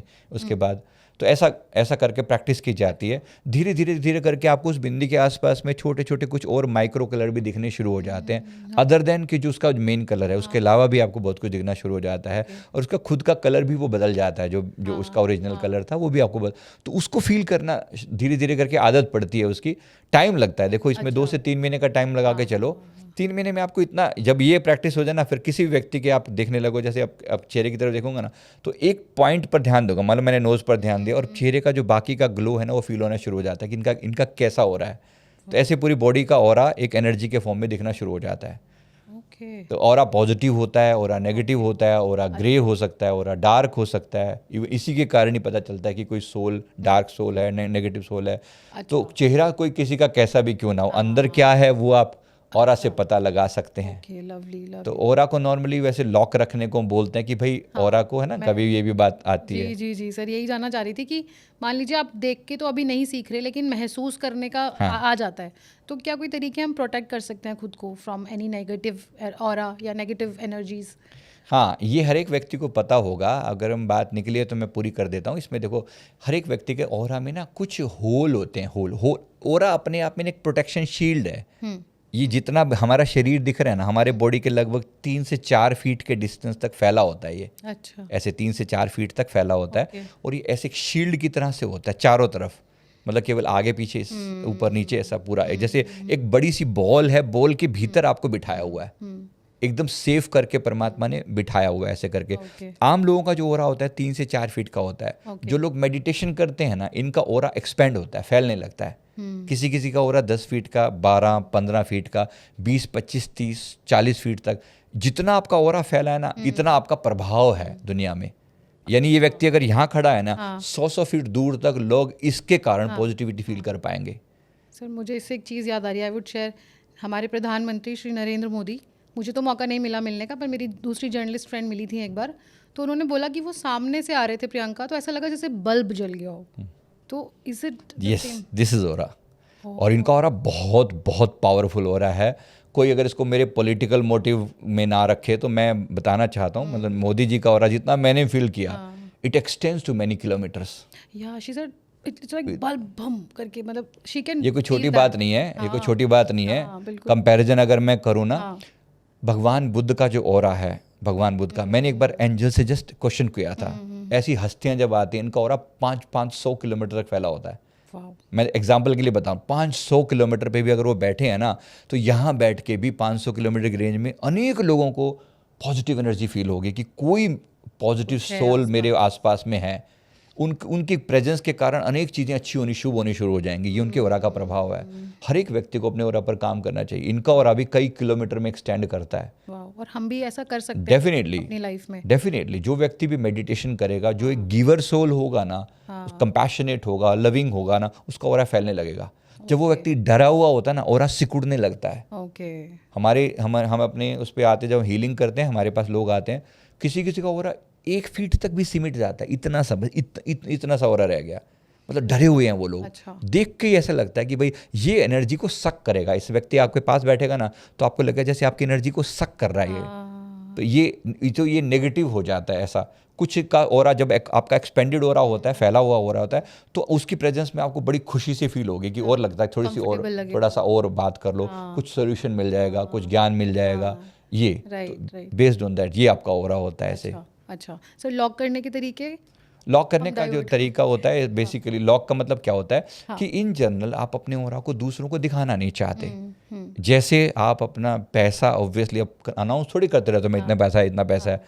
हालांकि कुछ लोग वो भी दिखावा करते हैं, लेकिन न करना तो नहीं चाहिए, लेकिन करते हैं। करने से वो एक्सपोज करते हैं अपने आप को। सिमिलरली ओरा को भी एक्सपोज बहुत ज़्यादा नहीं करके हम लॉक करते हैं अपने ओरा को ऐसे नॉर्मल वे में। तो इसमें एक लाइन, क्राउन से लेकर रूट चक्कर तक लाइन ऐसे बनाई जाती है। तो 7 चक्र हैं, तो 7 चक्रों के ऊपर एक क्रॉस जैसा किया जाता है। ये एक क्रॉस ऐसे कर दिया, ये हमें हाथ से करना, प्लस जैसा साइन। हाँ, मतलब आप ऐसा बना सकते हैं नॉर्मली, यहाँ से लेकर यहाँ तक, और प्लस जैसा साइन। और फिर किसी मंत्र के जाप से एक शील्ड क्रिएट की जाती है। फॉर एग्जाम्पल, ओम भूर्भुवः स्वः तत्सवितुर्वरेण्यं भर्गो देवस्य धीमहि धियो यो न प्रचोदयात्। ऐसे आप एक नॉट जैसा लगाते हो, गांठ लगाते हो। ये ऑरा मेरा एक बार प्रोटेक्ट होगा, ऐसे 2 बार और ऐसे 3 बार, मतलब 3 बार तो ऐसे करके 24 घंटे तक के लिए आपको नॉर्मली प्रोटेक्शन मिल जाता है। तो you should keep your aura locked, ताकि इधर उधर की चीज़ों से आप बचे रहें।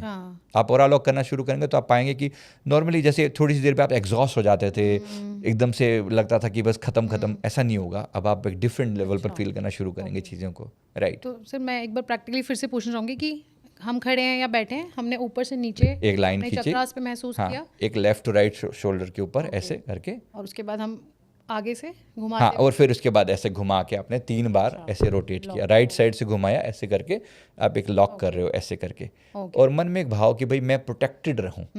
आप केवल एक सिंबल ही नहीं बना रहे हो, आप एक फीलिंग से प्रोटेक्शन मांग रहे हो कि मेरे चारों तरफ एक शील्ड बनी रहे। रात को विशेष रूप से ऑरा को लॉक करके सोना चाहिए। रात को ऑरा हमारा थोड़ा कमजोर पड़ जाता है, हम सो जाते हैं ना, आत्मा जो है ना अंदर सिमट जाती है, तो उस समय में नेगेटिव चीज़ें ज़्यादा तंग करती हैं। जो लोग कहते हैं सुबह उठ के ना एकदम बड़ा ऐसा डाउज सा लगता है, मतलब ऐसा लगता है कि जैसे सवेरे एनर्जी सक कर ली गई है। तो इन लोगों को अपना बहुत केयरफुल होकर जो है ना प्रार्थना करके सोना चाहिए कि मेरा ऑरा प्रोटेक्टेड रहे, सेफ रहे। तो ऐसा ये प्रैक्टिस हम रोज रात को करके डेफिनेटली, आप कोई मंत्र का जाप भी करते हैं तो उसमें भी आप ये इंटेंशन डाल सकते हैं। ओके, है ना। तो सर जैसे हम पॉजिटिव जगह पे जाते हैं, मंदिर जा रहे हैं अगर, तो नहीं करके जाना चाहिए लॉक? नहीं, ऑरा तब भी लॉक रहने का मतलब है आप नेगेटिव चीज़ों से अपनी सुरक्षा कर रहे हो। अच्छा, इसका मतलब पॉजिटिव के लिए ऑलवेज यस है, सिर्फ नेगेटिव चीज़ों के लिए आप अपने आप को रोक रहे हो। इवन मंदिर जैसी जगहों पे भी नेगेटिव चीज़ें वहाँ भी होती हैं, आप ये ना समझे कि होती नहीं, होती तो हैं, डेफिनेटली होती हैं। हाँ, क्योंकि सब छोड़ने ही आते हैं। और क्या, कुछ छोड़ने ही तो आते हैं, प्रभु तुम रख लो हाँ, यहाँ पे। और क्या। हाँ, मतलब तो वो इसलिए मंदिर भी जाते हुए ऑरा लॉक रखना चाहिए। अच्छा, ओके, ओह ना, लवली सर।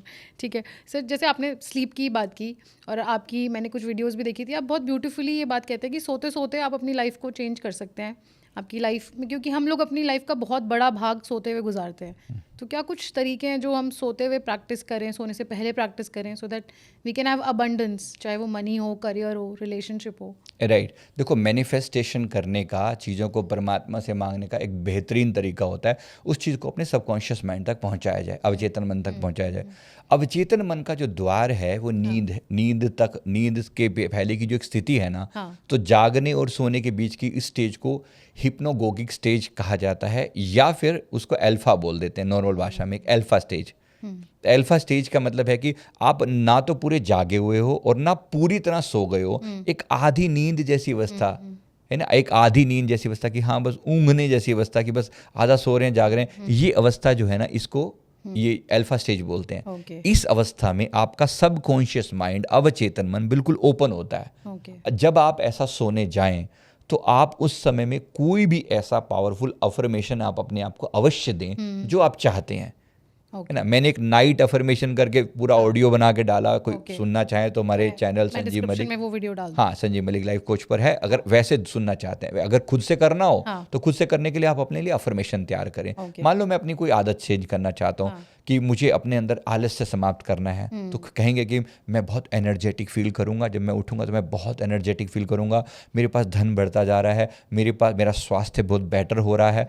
आप जो भी कहना चाहते हैं ना, उसको फील करते हुए उनको शब्दों में आप खुद से, क्योंकि बोल नहीं पाएंगे क्योंकि आप ट्रांस में जा रहे हैं, ऑडियो लगा लेंगे तो बेस्ट होगा कि कोई आपके अंदर वो ख्याल डाल रहा है। जब आप ट्रांस में जा रहे हैं उसको सुनते सुनते सो जाएं, और वो बेस्ट टाइम है। उस समय अगर आपने ऐसा किया तो क्वाइट पॉसिबल कि आपके पूरे जो नींद का जो समय है ना, वो नींद पूरी की पूरी ध्यान में कन्वर्ट हो जाए, ब्लेसिंग में कन्वर्ट हो जाए। क्योंकि आप ये कहें कि मैं परमात्मा की गोद में जा रहा हूँ और मैं पूरी तरह से प्रकृति के साथ कनेक्ट होकर मैं डीप रिलैक्सेशन स्टेज में जा रहा हूँ। इस दौरान मेरी आत्मा एकदम अपने आप को, मैं अपने कोर लेवल पर मैं खुद की आत्मा को फील कर पाऊँ और मेरी आत्मा की कोर क्वालिटीज़ प्रकट हो जाएं। आप ऐसा फील करके डुबकी लगाइए तो वो नींद इतनी मज़ेदार होगी कि नींद पूरी ध्यान में कन्वर्ट हो सकती है। तो सुबह उठेंगे तो एकदम फ्रेश उठेंगे, आपको खुद पता लग जाएगा। अच्छा, मान लीजिए ऑडियो डिवाइस नहीं लगाना चाहते, जैसे मुझे है कि वो रेडियो वेव्स हैं, मैं क्यों लगा के सोऊं डिवाइस या कुछ, तो फिर हम मन में बोल के सो सकते हैं? बिल्कुल बिल्कुल, आप खुद से भी कर सकते हो, उसमें कोई वो बड़ी चीज़ नहीं है। रेडियो भी कोई ऐसी बात नहीं है, मतलब थोड़ी दूरी पे रहे, सुन के फिर रख दिया और फिर उसको सोचते हुए सो गए। बिल्कुल बिल्कुल, नहीं तो वो ऑडियो बंद होने वाला सिस्टम भी होता है, थोड़े समय के बाद अपने आप बंद हो जाएगा वो। 10 मिनट के बाद वो खत्म। तो उससे क्या है, बस मेन बात है कि आपके दिमाग में लास्ट थॉट पॉजिटिव जाना चाहिए। ऐसी रैंडमली लोग ना कुछ भी सोचते हुए सो जाते हैं, फालतू की बातें, या रात सोने से पहले स्क्रॉलिंग कर रहे हैं, रील्स देख रहे हैं, ये वो। प्लीज़ उस समय थोड़ा अवॉइड करें, उस समय अवॉइड करें। उस समय वो टाइम है अपने आप को, नींद एक छोटी सी मौत जैसी है वो, उस समय आप अपने आप को लूज कर रहे हो। मृत्यु के समय भी ऐसी घटना होगी, पता नहीं आप क्या सोचते हो मर जाएंगे। लोगों को देखो, कोई सच में कोई कॉन्शियसली मरता है क्या, अनकॉन्शियस पता नहीं कैसे करके कहाँ गए। तो वो समय गंवाने का नहीं है, सही उपयोग करने का है। सबसे बड़ी बात है, जो चाहोगे वो मिलेगा। यहाँ तक कि आप अगर चाहते हैं कि हाँ पैसा है, कोई नहीं चाहेगा, हेल्थ कौन नहीं चाहता, रिश्ते अच्छे क्यों नहीं कौन नहीं चाहता। तो जो चाहिए उसको पॉजिटिव सेंटेंस बनाकर बोलिए। ओके। मेरे पास धन बढ़ता चला जा रहा है, मेरे पास धन के नए नए रास्ते खुल रहे हैं, पैसा कमाने के नए रास्ते, मेरे रिश्ते बहुत कॉर्डियल हैं, प्यार भरे हैं, ऐसे करके मैं जीवन में पॉजिटिव लोगों को अट्रैक्ट कर रहा हूँ, वगैरह वगैरह। जो भी आप कहना चाहते हो उसको प्यार से बोलते हुए अपनी ही वर्ड्स में बोल दिया आपने, और वो या पढ़ लिया, लिख लिया, और फिर उसको याद करते करते सो गए। तो सर दिमाग आपकी में मेडिटेशंस बहुत हेल्पफुल होती हैं। I would like to recommend one yoga nidra meditation sir की, वो मैं काफ़ी बार सुनती हूँ हाँ जी, और वो बहुत इफेक्टिव है। मैं वो भी टैग कर दूंगी डिस्क्रिप्शन में। तो सर जैसे आपकी मेडिटेशंस बहुत सूदिंग होती है, बहुत पावरफुल होती हैं, क्या कोई मेडिटेशन आज आप हमें थोड़ी सी गाइडेड करा सकते हैं फॉर अबंडेंस, करियर, रिलेशनशिप, एक ओवरऑल खुशियाँ लोगों की लाइफ में आए, if they can do it with us right yes now? Yes, जी ठीक है। तो सभी लोग अपने मन को थोड़ा सा रिलैक्स करके बैठें, शांत करके बैठें। हम एक दो तीन मिनट की 4 मिनट में इसको फिनिश करते हैं। तो इसमें एक बार थोड़ा सा आंखें बंद करके डीपली रिलैक्स करें। लंबी और गहरी सांस लें तो लेते ही चले जाएं जितना अंदर तक ले जा सकते हैं, और छोड़ें तो छोड़ते ही चले जाएं जितना डीपली छोड़ सकते हैं। ये बेस प्रिंसिपल है जो आपको डीपली रिलैक्स कर देता है। बिल्कुल श्वास को एकदम लंबा इनहेल और लंबा एक्सेल, इनहेल और एक्सेल। फील करें मन थोड़ा शांत होते ही सबसे पहले ग्रैटिट्यूड और माफ़ी प्रार्थना करनी चाहिए कुछ भी नया मांगने से पहले। तो आइए, पहला स्टेप होता है ग्रैटिट्यूड पे करना। हे प्रभु, आपने मेरे जीवन में अब तक जो कुछ भी दिया है उन सब चीज़ों के लिए मैं आपका दिल से धन्यवाद करती हूँ। बहुत मिला है मेरे जीवन में, जो जो अच्छा है मैं उन सब के लिए हृदयपूर्वक आपका शुक्रिया अदा करता हूँ। अच्छे दोस्त दिए, अच्छा परिवार दिया, जीवन में समझाने वाले टीचर्स दिए, और इसके अलावा एक सुंदर स्वस्थ शरीर दिया, अच्छे लाइफ पार्टनर दिए, धन धान्य, अच्छी एजुकेशन। परमात्मा बहुत कुछ दिया, बहुत कुछ। उन सब चीज़ों के लिए हृदयपूर्वक आपका दिल से शुक्राना। प्लीज़ मुझे ऐसी ही ब्लेसिंग देते रहिए। दूसरा, अगर मेरे जीवन में कुछ कमियां रही, मैं उन सब चीज़ों के लिए एक बार आपसे हृदयपूर्वक माफ़ी भी मांगता हूँ कि मैंने ही कुछ गड़बड़ की होगी जिसकी वजह से आपने मुझे जीवन में ये नहीं दिया या ये नहीं दिया या ये कम दिया या ये कम दिया। मैं इन सब चीज़ों के लिए हृदय से माफ़ी मांगता हूँ। जो भी मेरे कर्म रिस्पॉन्सिबल हैं, प्लीज़ मुझे क्षमा करें। मैं अपनी हर गलती के लिए समाधान मांगता हूँ। साथ ही साथ मैं एक कॉर्ड अपने उन लोगों के साथ कट करता हूँ जिनके साथ मेरा रिश्ता ख़राब है, या जो मेरे जीवन में आकर मुझे परेशान करते हैं। तो फील करके देखिए, वो सब लोग जिनके साथ आज रिश्ता या किसी भी रूप में गड़बड़ है, तो उनके प्रति एक बार फील करके देखें। आपके और उन व्यक्ति के बीच में एक कोड जैसी, एक रस्सी जैसी बंधी हुई है, लेने या देने का रिश्ता उनके साथ बंधा हुआ है। एक बार प्यार से फील करके देखें कि वो रिश्ता की जो रस्सी है, आप उसको प्यार से कट कर रहे हैं। फील करें कि जो भी दुख देने वाला है, कोई व्यक्ति आपको दुख दिए जा रहा है, अब उस कोड को डिस्कनेक्ट करें। ऐसे क्रॉस करके, मान लो कैंची की तरह उस कोड को, एक रस्सी को काटा जा रहा है। उस व्यक्ति के साथ आपका रिश्ता जो है वो मेंटली क्लियर हो जाए, और मन से माफ़ी भी मांग लें। I am sorry, please forgive me, thank you and I love you. I am sorry, please forgive me, thank you and I love you. इस तरीके से बुरे रिश्तों की कोड काटी जाए और नए पॉजिटिव चीज़ों के लिए हम अब प्रोग्रामिंग करते हैं। अब मैं अपने जीवन में अबंडेंस को इनवाइट करता हूँ। I am a money magnet. Feel करें, बिल्कुल डीपली रिलैक्स होकर फील करें कि चारों तरफ से मेरे पास चारों ओर से पैसा आ रहा है। पैसा कमाने के नए नए रास्ते क्रिएट हो रहे हैं। अबंडेंस है, धन का अपार भंडार है। परमात्मा मुझे हर तरीके से दे रहा है। मेरे पास पैसा कमाने के कम से कम 5 अलग अलग साधन हैं, और हर साधन से खूब पैसा आ रहा है। इस पैसे का मैं बहुत अच्छे से उपयोग करता हूँ। मेरी सारी नीड्स बहुत अच्छे से फुलफ़िल हो रही हैं, और इस पैसे से मैं ज़रूरतमंद लोगों की मदद ज़रूर करता हूँ। अब मैं फील कर रहा हूँ मेरे जीवन में अबंडेंस बढ़ रही है, पॉजिटिविटी बढ़ रही है। जॉब है तो जॉब और बेटर हो रही है, और बिज़नेस है तो बिज़नेस में और अच्छी क्लाइंटेज आ रही है। दिन में, महीने में इतना मैं कमा पा रहा हूँ, उस सामने एक टारगेट देखें, उतना पैसा अपने उसमें आता, अकाउंट में आता हुआ देखें कि इतना पैसा आपके पास महीने का आ रहा है। बड़े प्यार से comfortably, you are happy, be happy, एक बार चेहरे पर प्यार से स्माइल लेकर आएँ। और अब दूसरी चीज़ को देखें, रिश्ते, प्यार से रिश्तों के साथ, हर एक रिश्ते के साथ खुद को देने वाली एक गिवर सोल के रूप में देखें कि मैं हर एक रिश्ते को प्यार से निभा रहा हूँ। I am a giver soul, I am a giver soul. कोई भी व्यक्ति मेरे सामने आता है, मैं पहली चीज़ ये सोचता हूँ कि मैं इसे क्या दूँ, क्या दूँ, क्या दूँ। और मैं जैसे जैसे लोगों को दे रहा हूँ उतना उतना लोगों में मेरी पॉपुलैरिटी बढ़ रही है, मेरी सोल का लेवल चेंज हो रहा है, मेरे अंदर में आत्मा में खुशी बढ़ रही है, एक आनंद बढ़ रहा है। तो मेरे रिश्ते बेहतर हो रहे हैं, मेरे रिश्ते बेहतर हो रहे हैं, मेरे रिश्ते बेहतर हो रहे हैं। नए लोग भी जो मेरे जीवन में आते हैं वो परमात्मा के द्वारा सेलेक्ट किए होते हैं और वो मेरे साथ अच्छा ही बिहेव करते हैं, सब बेहतरीन हो रहा है।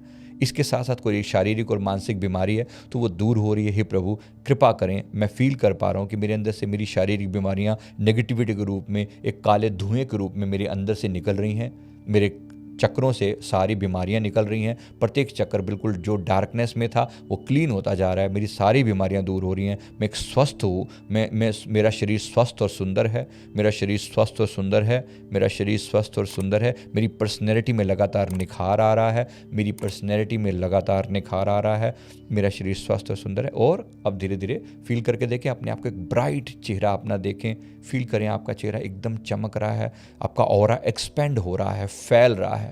जो ऑरा 2-3-4 फीट का था वो ऑरा फैल कर 10 फीट, 20 फीट, 50 फीट तक हो रहा है। एक पॉजिटिव सोल की तरह आप एक एनर्जेटिक पावरफुल सोल हैं जो परमात्मा से हमेशा कनेक्टेड रहते हैं, हमेशा कनेक्टेड रहते हैं। लोग आपके प्रेजेंस में पॉजिटिव फील करते हैं। आपके पास हर समस्या का समाधान है।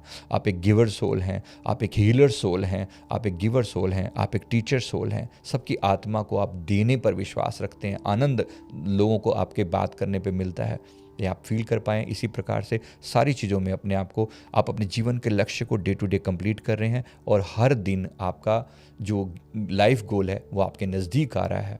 और धीरे धीरे आप अपने जीवन को पूरा कंप्लीट करके अंत में जब आप इस संसार से जाएंगे तो अनुभव करें कि पूरा संसार नतमस्तक होगा और आपके अंदर एक अपार खुशी होगी कि आपने जो भी आपको टास्क दिया गया था वो खूबसूरती से पूरा किया। और जब आप इस संसार से जाएंगे तो आपके होने से इस संसार को खुशियाँ मिली होंगी और आपके जाने के बाद भी लोग आपको इस तरीके से आप अपना रोल प्ले करके जाएंगे कि आपके जाने के बाद भी तालियां बजती रहेंगी।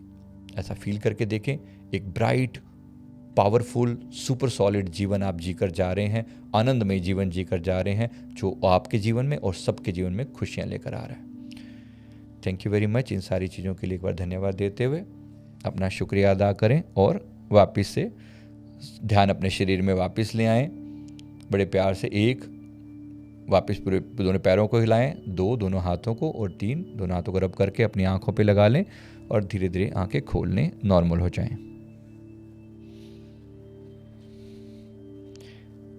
तो यहाँ हमने 4 से 5 मिनट में अपना ये जो एक बेसिक सा मेडिटेशन पूरा किया। इसे ऐसा ही होता है मेडिटेशन जो आपको एकदम थोड़ी ही देर में रिलैक्स कर दे। ऐसा आप कभी भी कर सकते हैं, राइट? काफ़ी पावरफुल जी, ब्यूटीफुल। इन जनरल जब भी आप बैठे हैं कुछ और नहीं कर रहे, मतलब हाथों का कोई ज़्यादा यूज़ नहीं है, तो उस समय में आप अपने एक हाथ से ज्ञान मुद्रा लगा लें। Okay, this is one of the best way to stop your overthinking. या एक और तरीका, खेचरी मुद्रा, जीभ को तालू से लगाना, अपर पैलेट पर लगा के रखो इसको। सोते वक्त भी कर सकते हैं? जब भी, इसका कोई टाइमिंग नहीं आती इंसोम्निया में तो ये करें। इसको दिन भर कोशिश करना, थोड़ा थोड़ा करते करते आपकी थिंकिंग ओवरऑल पाओगे कि थिंकिंग बिल्कुल खत्म होने लगेगी। ओवर थिंकिंग एकदम समाप्त हो जाएगी। इससे एकदम ईजी तरीके हैं में से एक है ये। Okay okay okay. एक ज्ञान मुद्रा है। भी कर रहे हैं तो एक हाथ फ्री है तो एक हाथ फ्री है तो आप ये लगा लें। दूसरा मैंने बोला बेली ब्रीदिंग, है ना। तीसरा मैंने बोला खेचरी मुद्रा। और चौथी बात अगर फॉलो करना चाहते हैं तो ये जो अभी जैसे हाँ, मतलब बेली ब्रीदिंग को मैंने ऑलरेडी एक्सप्लेन कर दिया, तो उससे वो क्लियर। और मैंने वो मंत्र वाला भी बोला आपको, है ना। मंत्र से क्या होगा, इन जनरल हार्ट चक्र क्लियर हो जाएगा। तो फिर बहुत ज़्यादा आप इमोशंस में बहेंगे नहीं। इमोशंस होना बुरा नहीं है, पर इमोशन में बार बार बह जाना बुरा है। वो मैं हर छोटी बात उस टाइम भी आपने जब बताया था तो मैं यही बोल रही थी कि मुझे काम करना है इस पे, क्योंकि मैं बहुत दुखी होने लग जाती हूँ। यस, हीलर सोल के साथ ये होता है कि वो दूसरों के दुख को एकदम फील करते हैं। तो फील करना है, लेकिन इतना नहीं कि आप अपना कर्तव्य भूल जाओ। मुझे इसको हील करना है। एक डॉक्टर अगर किसी मरीज को देखकर रोने ही लग जाए तो हील कैसे करे, ठीक कैसे करेगा वो? राइट। हम उतना ही कंसर्न रखते हैं, हाँ ठीक है कि भाई मुझे इसको हील करना है, मुझे प्रॉब्लम को सुनना है, लेकिन बाकी मुझे एक्ट करना है, तो मुझे बहुत इमोशनल नहीं होना उस चीज़ के अंदर, एक हीलर की तरह सोचना है। ओके। है ना? अभी क्या है, आप एक एम्पैथेटिक हो जाते हो बहुत ज़्यादा, इसी के लिए the right word is empathetic is the right word, right. या इसको HSP वर्ड यूज़ करते हैं, हाईली सेंसिटिव पर्सन। तो हाईली सेंसिटिव होना ठीक नहीं है, सेंसिटिव ठीक है, बट हाईली सेंसिटिव पर्सन जो होंगे ना तो वो फिर गड़बड़ होती है। फिर आप एकदम समझ गए मुझे, मतलब हम आज फर्स्ट टाइम ही मिले हैं। जो लोग हाईली एम्पैथेटिक हैं, ओवर सेंसिटिव हैं और ओवर थिंकिंग करते हैं, नींद नहीं आती, उनके लिए आपने 4 टिप्स दी हैं मुझे। वन इज़ महामृत्युंजय मंत्र कर सकते हैं, यस, ज्ञान मुद्रा लगा के आप बैठ सकते हैं जब भी आपको मौका मिले। यस, तीसरा, आप तालू हाँ, को ऊपर- खेचरी मुद्रा, खेचरी मुद्रा कर हाँ, सकते हैं, जीभ को जिसमें- तालू से लगा लें ऊपर की तरफ। ओके। ये आपकी ओवर थिंकिंग को क्लियर कर देता है कर कि देगा। कब करना है, कितनी भी देर, कभी भी, जब आप बोल नहीं रहे हैं तब आप कर सकते हैं। हाँ, ओके। और इन जनरल अपनी हार्ट चक्र पर जरूर काम करना चाहिए। Right. The one of the way is heart चक्र। मैंने आपको महामृत्युंजय बोला ना, ऐसे कोई थोड़ा अगर एक्सरसाइज के फॉर्म में करना चाहे तो देखो, शिवोहम, शिवो पे थोड़ा कंधों को ऊपर उठाते हुए, ऐसे हाथों को ऊपर उठाते हुए, शिवो बोले नहीं, मैं आपको बोल के बता रहा हूँ, शिवो आपको इनहेल करेंगे,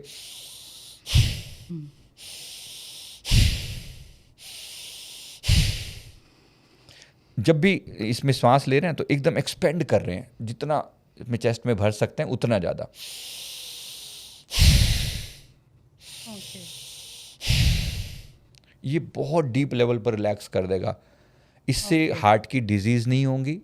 वैसे मैंने ये 2025 जो साल चल रहा है, मंगल का साल है, हार्ट डिजीज़ की तरफ ज़्यादा लोगों का रहेगा, मतलब रह रहा है अभी भी। उसको अवॉइड करने के लिए भी जब रेमेडीज़ हमने बताई थी 2024 में, तब हमने ये भी बोला था कि ये एक्सरसाइज ज़रूर करें लोग, जिससे ये एरिया स्ट्रॉन्ग रहे और आप बहुत इमोशनल ना हो के एक अच्छे लेवल पर लॉजिकल प्रैक्टिकल पर्सन बन के रहें, क्योंकि इमोशन होकर डिसीजन गलत लिए जाते हैं कई बार, राइट। है ना? और तो वो आपको भी इफेक्ट कर जाते हैं, इफेक्ट करते हैं, मेरे साथ रिश्ते ऐसा भी गड़बड़ हो बहुत बार जाते हैं हाँ, कई हाँ। बार इस चक्कर में। हाँ, एम्पैथी के चक्कर में मैंने बहुत लोगों की कई चीजें लेती रही, हाँ। बाउंड्रीज को क्रॉस हो जाती हैं, फिर Yes. बाउंड्रीज मेंटेन नहीं कर पाई। यस, तो that is why I requested कि मुझे बताएं कि कैसे वो बाउंड्रीज भी सीखना है। राइट। तो तो मैंने वैसे ही आपको कहा कि आप एक हीलर सोल हो। एक हीलर सोल का जो ऑरा है वैसे बहुत सेंसिटिव होता है, पर एक सेंसिटिव, जैसे मैंने कहा ना, सेंसिटिव का मतलब ये नहीं है कि आप दूसरों की तकलीफें अपने ऊपर ले लो, क्योंकि आपको दूसरों को ठीक करना है ना। एम्पैथेटिक होना बुरा नहीं है कि मैं चलो इतना फील करूं कि हाँ इसकी समस्या क्या है, लेकिन उसके बाद मैं तुझसे अलग हो जाऊं और फिर उसको हील करने का सोचूं, उसकी तकलीफ को दूर करूं, न कि मैं रोने लग जाऊं मरीज को देख के, मैं ही रो पड़ा तो फिर ठीक कैसे करूंगा। राइट। ओके, ग्रेट सर, बहुत अच्छी टिप्स हैं, बहुत ही अमेजिंग सेशन रहा हमारा अभी। सर एक चीज़ मैं और जानना चाहूँगी कि जैसे यूनिवर्स हमसे बात करने की कोशिश करता है, ऐसा बोला जाता है कि universe does not shout but it whispers.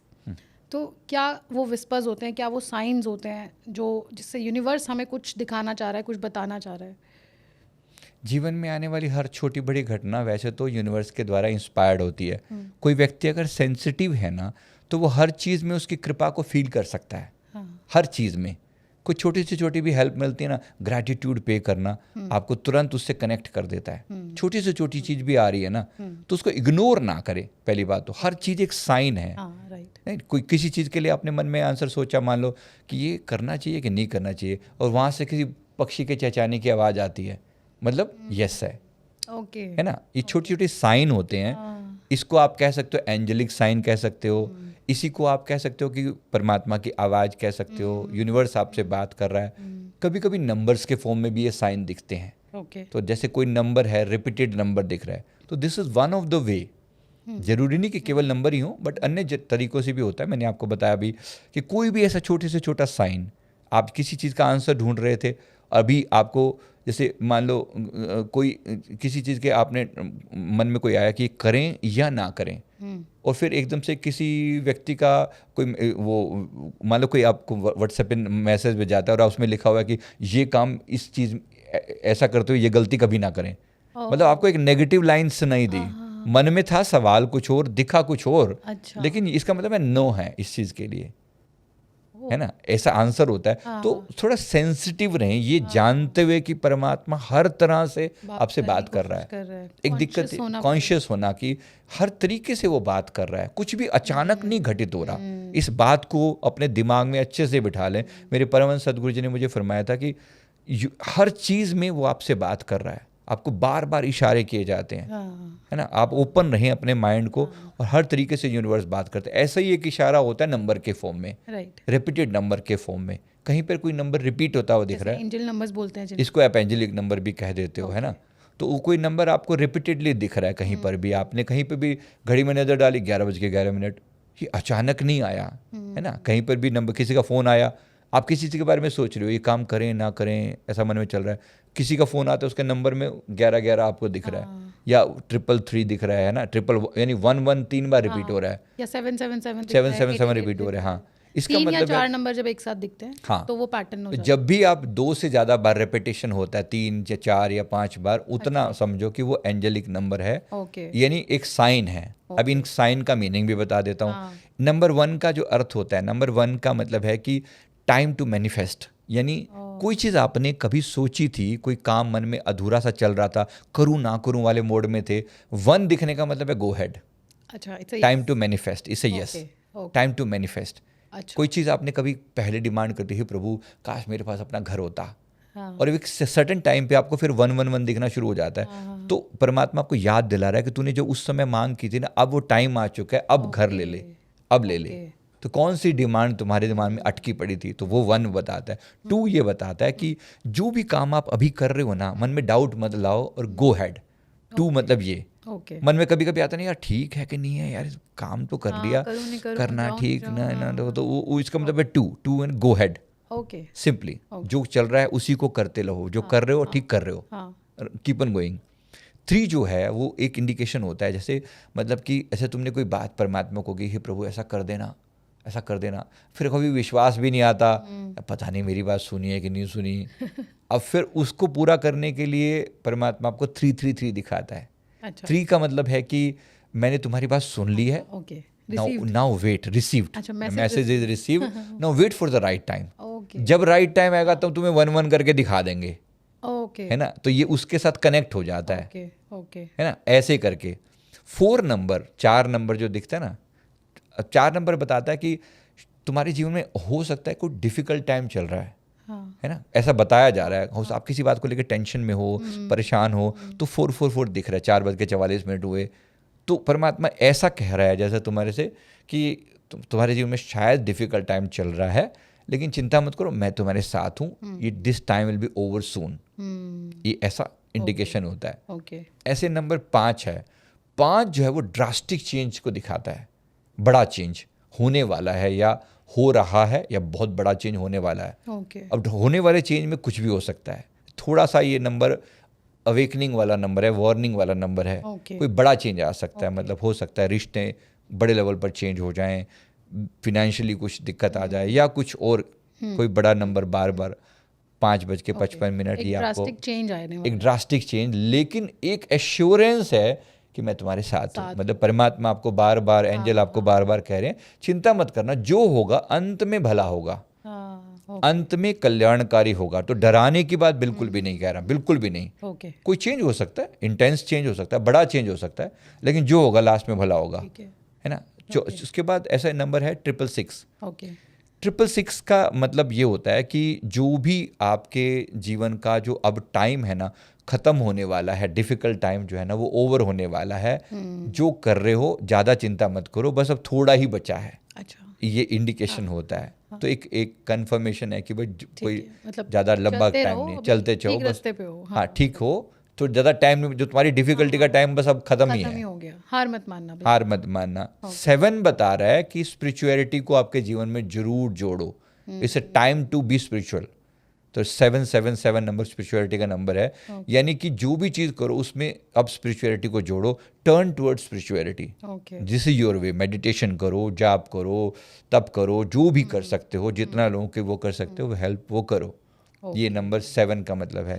8 का मतलब होता है फिनेंशियल गेन, मतलब पैसा आने के चांसेस हैं। अच्छा। आपने कोई भी किसी भी डील किया, किसी चीज़ में नया वेंचर किया, मन में डाउट है कि होगा नहीं होगा कैसा, तो उसके लिए 8 इंडिकेशन है, इस क्लाइंट से, इस व्यक्ति से, इस डील से तुम्हें फ़ायदा होगा, हाँ। Go head. Okay 8 is for financial gain. Okay okay इसके बाद 9 नंबर आता है। 9 नंबर जो होता है वो होता है कि मतलब जिस चीज़ की आप सर्च कर रहे थे ना, now things have come to an end now.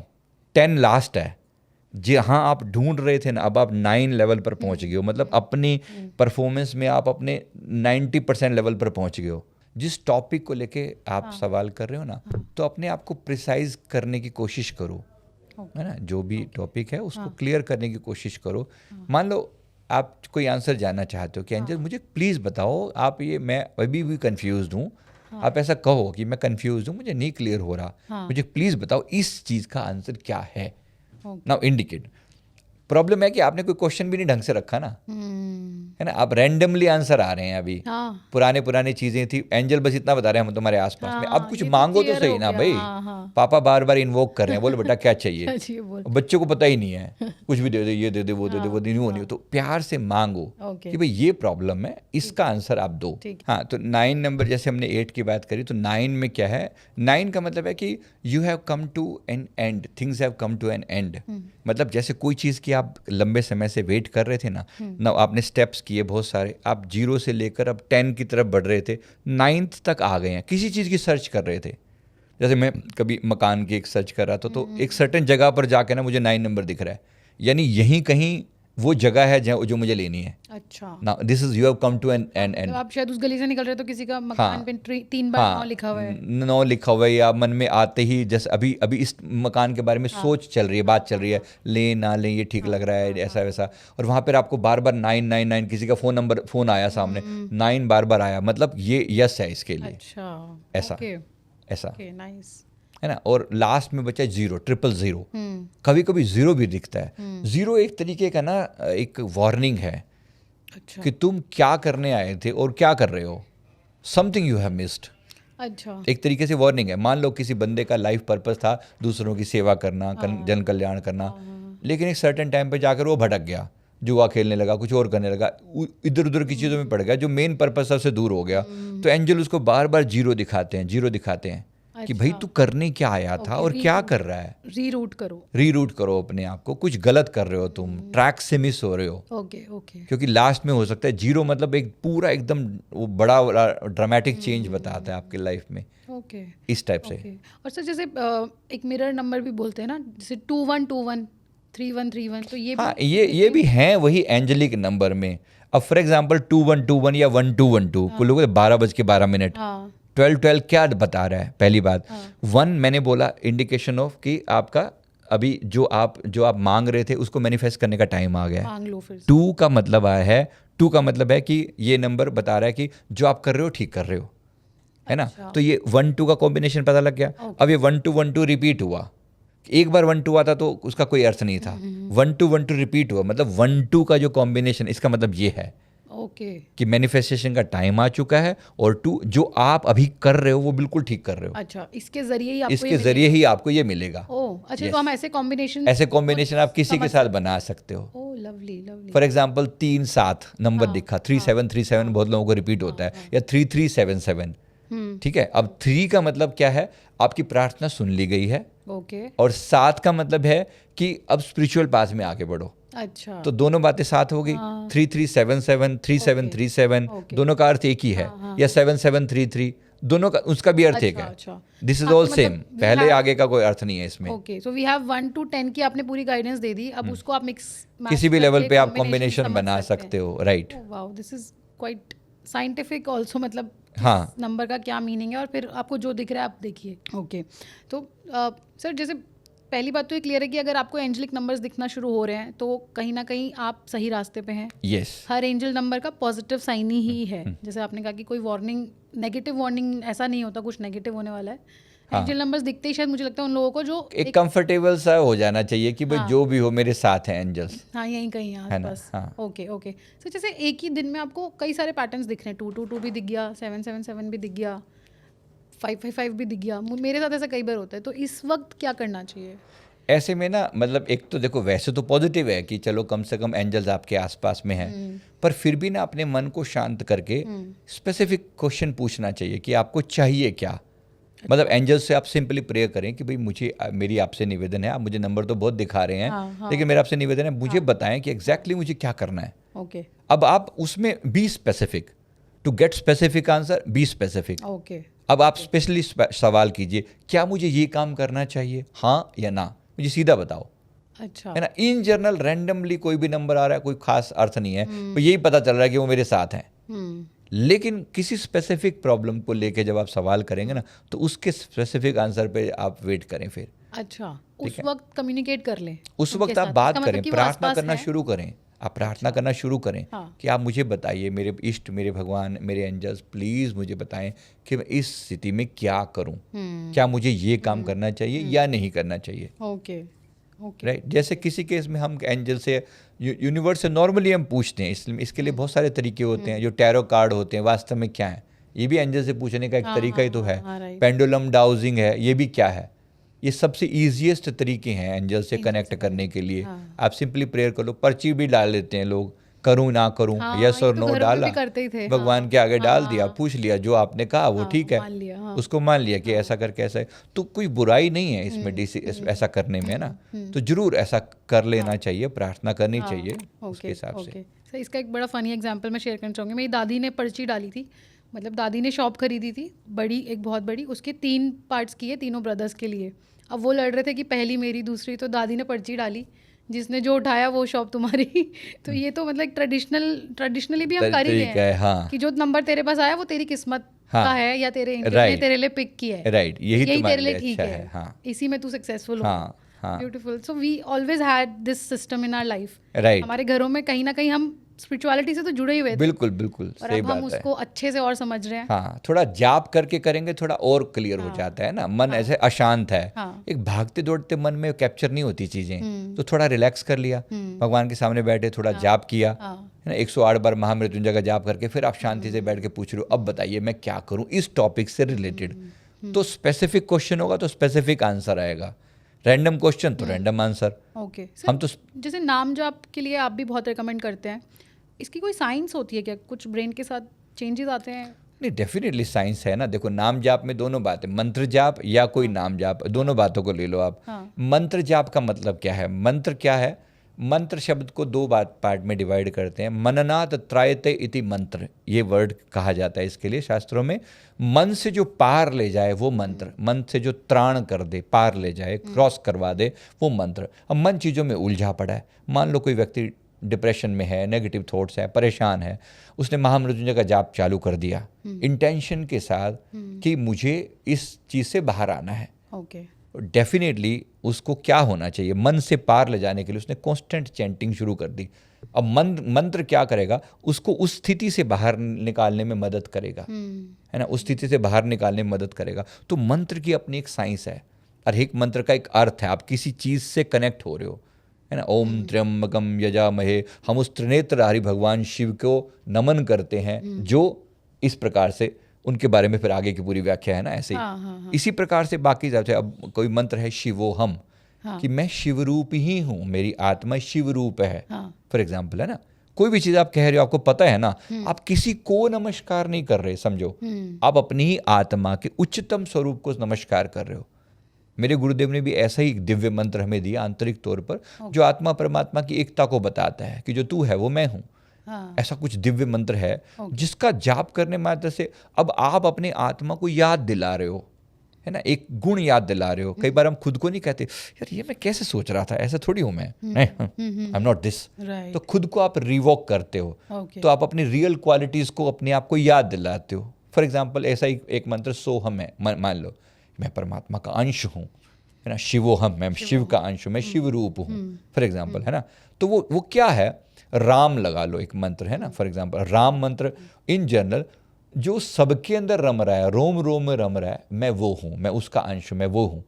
तो वो क्या कर रहा है, जब आप उसकी कांस्टेंट चैंटिंग कर रहे हो, फॉर एग्जाम्पल, अब जैसे एक इन जनरल एक बैड कोई वर्ड लेके चलो, मान लो कि मैं बददिमाग हूँ, मान लो कोई व्यक्ति ऐसा बोलता है, मैं तो गधा हूँ, अब ये वर्ड बोलेगा थोड़े समय में उसके अंदर गधे जैसे सिम्टम पैदा हो जाएंगे। ओके एक एग्जाम्पल दे रहा हूँ वैसे कहने के लिए, ओके, ओके। मतलब कुछ समय अब बार बार कहते रहे मैं तो ऐसा ही हूँ, मैं तो ऐसा ही हूँ, मैं तो ऐसा ही हूँ, मैं तो वीक हूँ, मैं हाँ, तो वो वैसा हो ही जाएगा। जाएगा। तो यहाँ पर भी उसी पैटर्न का इस्तेमाल किया जा रहा है। आप रिपीटेडली एक पैटर्न दिमाग में डालते हो। शब्दों में भी जो एनर्जी है यस, वो आपकी बॉडी में आएगी। Definitely you will be able to connect with the source, Yes. With the God, आप इसी को अलग अलग तरीकों से कुछ भी कर सकते हो ओके, चैंटिंग ना। ओके। तो जो भी कह रहे हो उसको भावपूर्वक कहो हाँ। और ऑटोमेटिकली वो एनर्जी इन्वोक होनी शुरू हो जाती है। हाँ, तो ऐसा ही कोई मंत्र पकड़ो जो आपको इस जन्म मरण के चक्कर से ही बाहर निकाल ले, और वो कुछ ऐसा होना चाहिए जो आपकी आत्मा को वो याद दिला दे कि आप क्या हो। कोई भी मंत्र होगा ना, अल्टीमेटली हमारे शास्त्रों में शुरुआत ही यहाँ से हुई, अहम ब्रह्मास्मि, ऐसे महामंत्र दिए गए हैं ना, महामंत्र, ए आत्मा है ब्रह्म, यही आत्मा ब्रह्म है, सीधा सीधा मंत्र दिया गया, इतनी पावरफुल है ना, तत्व में से श्वेत केतु, वो तुम ही हो जिसकी तुम ढूंढ रहे हो। तो एक भी मंत्र आपको मन से पार ले जाने के लिए काफ़ी है। एक बंदा उलझा ही पड़ा है चीज़ों के अंदर, एक बार आते ही एकदम ओम त्र्यंबकम यजामहे, आपने जो जो जो चैंटिंग शुरू कर दी तो वो तुरंत बाहर आ जाएंगे आप उस चीज़ से। ऐसा ब्यूटीफुल, ब्यूटीफुल। तो मंत्र जो भी हो पकड़ा जाए उस मंत्र को, उसके देवी देवता जो हैं उनके साथ कनेक्ट करके अपनी आत्मा को देखो। गुरु का दिया हुआ मंत्र है तो number 1 first priority is that. Okay, शक्तिपात के साथ मंत्र लिया जाए तो बहुत बढ़िया। ठीक है। नहीं हो तो जो किसी मंत्र से तो शुरू करें, कहीं से तो शुरू करें। तो कोई ऐसे मंत्र हैं जो गुरु ने नहीं जेनरिक दिए हो, है। जेनरिक हम कर सकते नहीं, जेनरिक आप देखो शिव ओम से शुरू करो, शिव ओम नमः शिवाय से शुरू करो, बेस्ड ऑन कि आपके इष्ट कौन है, आपका मन कहाँ ज्यादा लगता है। मैं फोर्स नहीं कर सकता किसी राइट, को राइट। कि यही मंत्र जपना है ना। सिर्फ जैसे हनुमान जी मेरा- ओम हंग हनुमते नमः। हाँ, हाँ, अच्छा, शिव की तरफ है, शिव शक्ति की तरफ है, तो शिवोहम इज द राइट मंत्र फॉर मी। शिवोहम राइट है, बिल्कुल सही है। ओम नमो शक्ति शिवाय एक मंत्र है, बेहतरीन है। एक मुझे पता चला था स अम्बा, स अम्बा शिव, सदाशिव, स अम्बा सदाशिव, कुछ ऐसा है वो। वो क्या है, तो वो भी कर सकते हैं। हाँ, ऐसा कोई भी देखो मंत्र, अब मैं फिर कह रहा हूँ वो आपकी उस पर डिपेंड करता है। अच्छा, एक चीज से शुरू तो करो ना, आप कहाँ कनेक्टेड फील, कहाँ कनेक्टेड फील करते हो, अकॉर्डिंगली आएगा। ओके, जैसे राम राम राम, ये भी सब कर बेशक एक मंत्र है, सबके लिए है, जेनरिक मंत्र है, कहीं तो शुरू करो। और कोई भी चीज को पकड़ो तो 20-25 मिनट से कम नहीं, कोई 5 मिनट करके राम राम राम राम राम करके खड़ा हो जाए, नहीं, ऐसे नहीं, भावपूर्वक उसका अर्थ जानते हुए, उसके भीतर उतरते हुए, वो आपके अंदर मन से पार ले जाने की क्षमता रखता है। मेरे गुरुदेव ने एक मंत्र दिया, मैं जीवन भर हो गया श्वासों के साथ जपता हूँ उसको, और श्वास जो उसने ट्रांसफॉर्मेशन लाया मुझे ही पता है कि वो उसने कहाँ से कहाँ लाके खड़ा कर दिया है। मतलब सोल लेवल पर जो आमूल परिवर्तन बोलते हैं ना, ट्रांसफॉर्मेशन, बिल्कुल एकदम बदल के ही रख दिया, बिल्कुल कहाँ से कहाँ लाके खड़ा कर दिया। ये एक मंत्र का परिणाम होता है। मंत्र जब बहुत हाँ, पावरफुल। तो मंत्र आपकी अपनी अपार महिमा है। हमारे प्रेमानंद जी महाराज जी देखो सबको बोलते हैं ना कि किसी तरीके से आप मंत्र का जाप करो, राधा कृष्ण राधे राधे ही करते रहो, तुम्हें और समझ में नहीं आता था, कुछ भी और समझ में नहीं आता, तो कोई तो है जो तुम्हारी बात को सुन रहा है, उस सुप्रीम सोल के साथ कनेक्ट करने का एक मीडियम बन गया। बस भाव जोड़ देना अपने साथ में, केवल मैकेनिकल चैंटिंग ना रह जाए। Okay, okay. और एक हमारे को ऐसा लगता था कि मंत्र जो आप कर रहे हैं अगर स्पिरिचुअलिटी से जुड़े हुए हैं तो मटेरियलिस्टिक छोड़ना होगा, लेकिन ऐसा भी नहीं है। बिल्कुल भी नहीं। हाँ, मतलब आप पैसा भी पा सकते हैं, आप अच्छे रिश्ते पा सकते हैं, अच्छा बॉडी पा सकते हैं, स्पिरिचुअलिटी को साथ में एक कवर की तरह लेके चलें अगर लाइफ में, so you can enjoy the materialistic benefits and things we have in this world, yes, as well as the spirituality, the powers, the angels. तो ऐसा नहीं है कि एक रास्ता चुनना है तो दूसरा छोड़ना होगा। मेरे गुरुदेव एक वर्ड यूज करते हैं, ग्रस्त योगी, है ना, गृहस्थी में रहते हुए योगी, भीतर से योगी हैं, ऊपर से गृहस्थी हैं। ऐसा भी किया जा सकता है। संसार की चीज़ें भी चाहिए भाई, मुझे स्पिरिचुअलिटी भी चाहिए, मुझे बुद्धा भी बनना है, मुझे बुद्धत्व भी चाहिए, पर at the same time I should be have full luxuries of life as well. Luxuries में चलो मैं मेरे जैसा बंदा तो नहीं मांगता, लेकिन कम से कम इतनी सुविधाएं तो हो ना। एक ठीक ठाक से घर में तो रह रहा है इंसान, थोड़ा कंफर्टेबल सा, एक ठीक ठाक सी सुविधाएं हैं, गर्मी सर्दी में पसीने बह रहे हैं, क्यों इतना तो कंफर्ट हो कम से कम में, जहाँ पे बैठ के मैं परमात्मा का भजन कर सकूं, खाने पीने की बेसिक सुविधा उपलब्ध है, दवा इत्यादि जो भी ज़रूरत है, समय पर शरीर को जो भी स्वस्थ रखने के लिए चाहिए वो सब है। इतना बेसिक चाहिए, साईं इतना दीजिए जहाँ में कुटुंब समाए, इतना तो हमारे संतों ने भी सिखाया है ना, है ना, मैं भी भूखा ना रहूं और साधना भूखा जाए। तो अकॉर्डिंगली कि सब जीवन में मिले और साथ साथ में मुक्ति भी हासिल हो, जीवन का जो परम लक्ष्य है वो भी हासिल हो।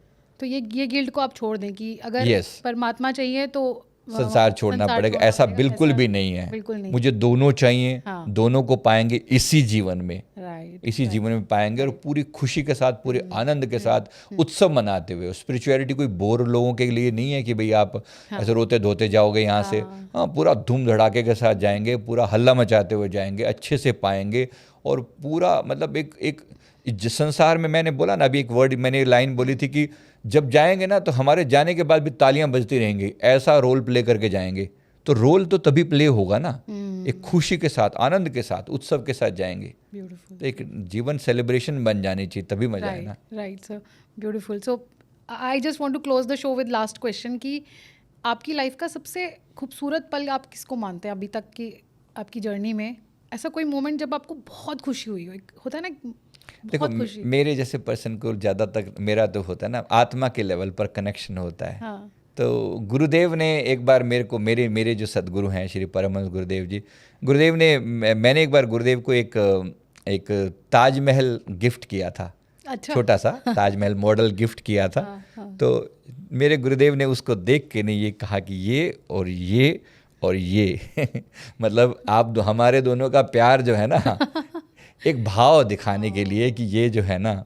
तो मेरे जीवन में बस ऐसी ही खुशियाँ बहुत हैं कि जो अच्छा। गुरु तत्व से प्राप्त हुई। हाँ। और गुरुदेव ने कहा कि जो तूने दिया है ना, तुझे ऐसा ही बना देंगे। मतलब ये वर्डिंग थी, जो तूने दिया है ना, तुझे वैसा ही बना देंगे। अच्छा, अब ये बात बहुत छोटी सी, लेकिन गुरु के मुंह से निकली हुई बात छोटी नहीं होती कभी भी।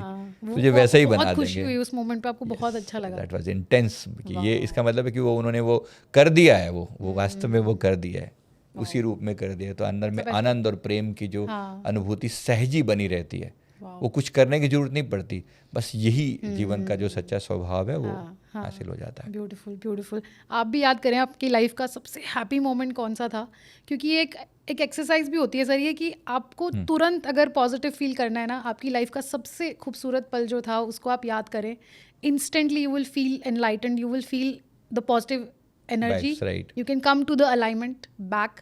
अपने लाइफ का हैप्पीएस्ट मोमेंट याद करें, शेयर करने का मन है तो उसे शेयर करें हमारे साथ। सर, बहुत ही एनलाइटनिंग एपिसोड रहा। आई थिंक ये लाइफ चेंजिंग हो सकता है बहुत सारे लोगों के लिए। मेरी लाइफ का एक बहुत बड़ा उलझन था जो मैंने आपसे क्लियर कर लिया अबाउट माई फादर, कि क्या वो है या नहीं है। So it is a life changing episode for me. Sir, बेहद मतलब I am so glad that you came here and gave your time to us. Thank you so much sir. जी, थैंक यू। आपने इस episode को यहाँ तक देखा है तो मेरी एक रिक्वेस्ट है कि प्लीज़ चैनल को सब्सक्राइब करें अभी, क्योंकि आपका एक सब्सक्रिप्शन आपके लिए फ्री ऑफ कॉस्ट है, बट हमारे लिए, मेरे और मेरी पूरी टीम के लिए ये एक बहुत बड़ी मोटिवेशनल पिल है जो आप दे सकते हैं, और आप कह सकते हैं कि एक एनर्जी एक्सचेंज है जो हमारे बीच में होगा। आपको हमने कोशिश की एक ऐसे कंटेंट से जोड़ने की जो लाइफ चेंजिंग है, जिससे आप अपने आप को बेहतर जान पाए।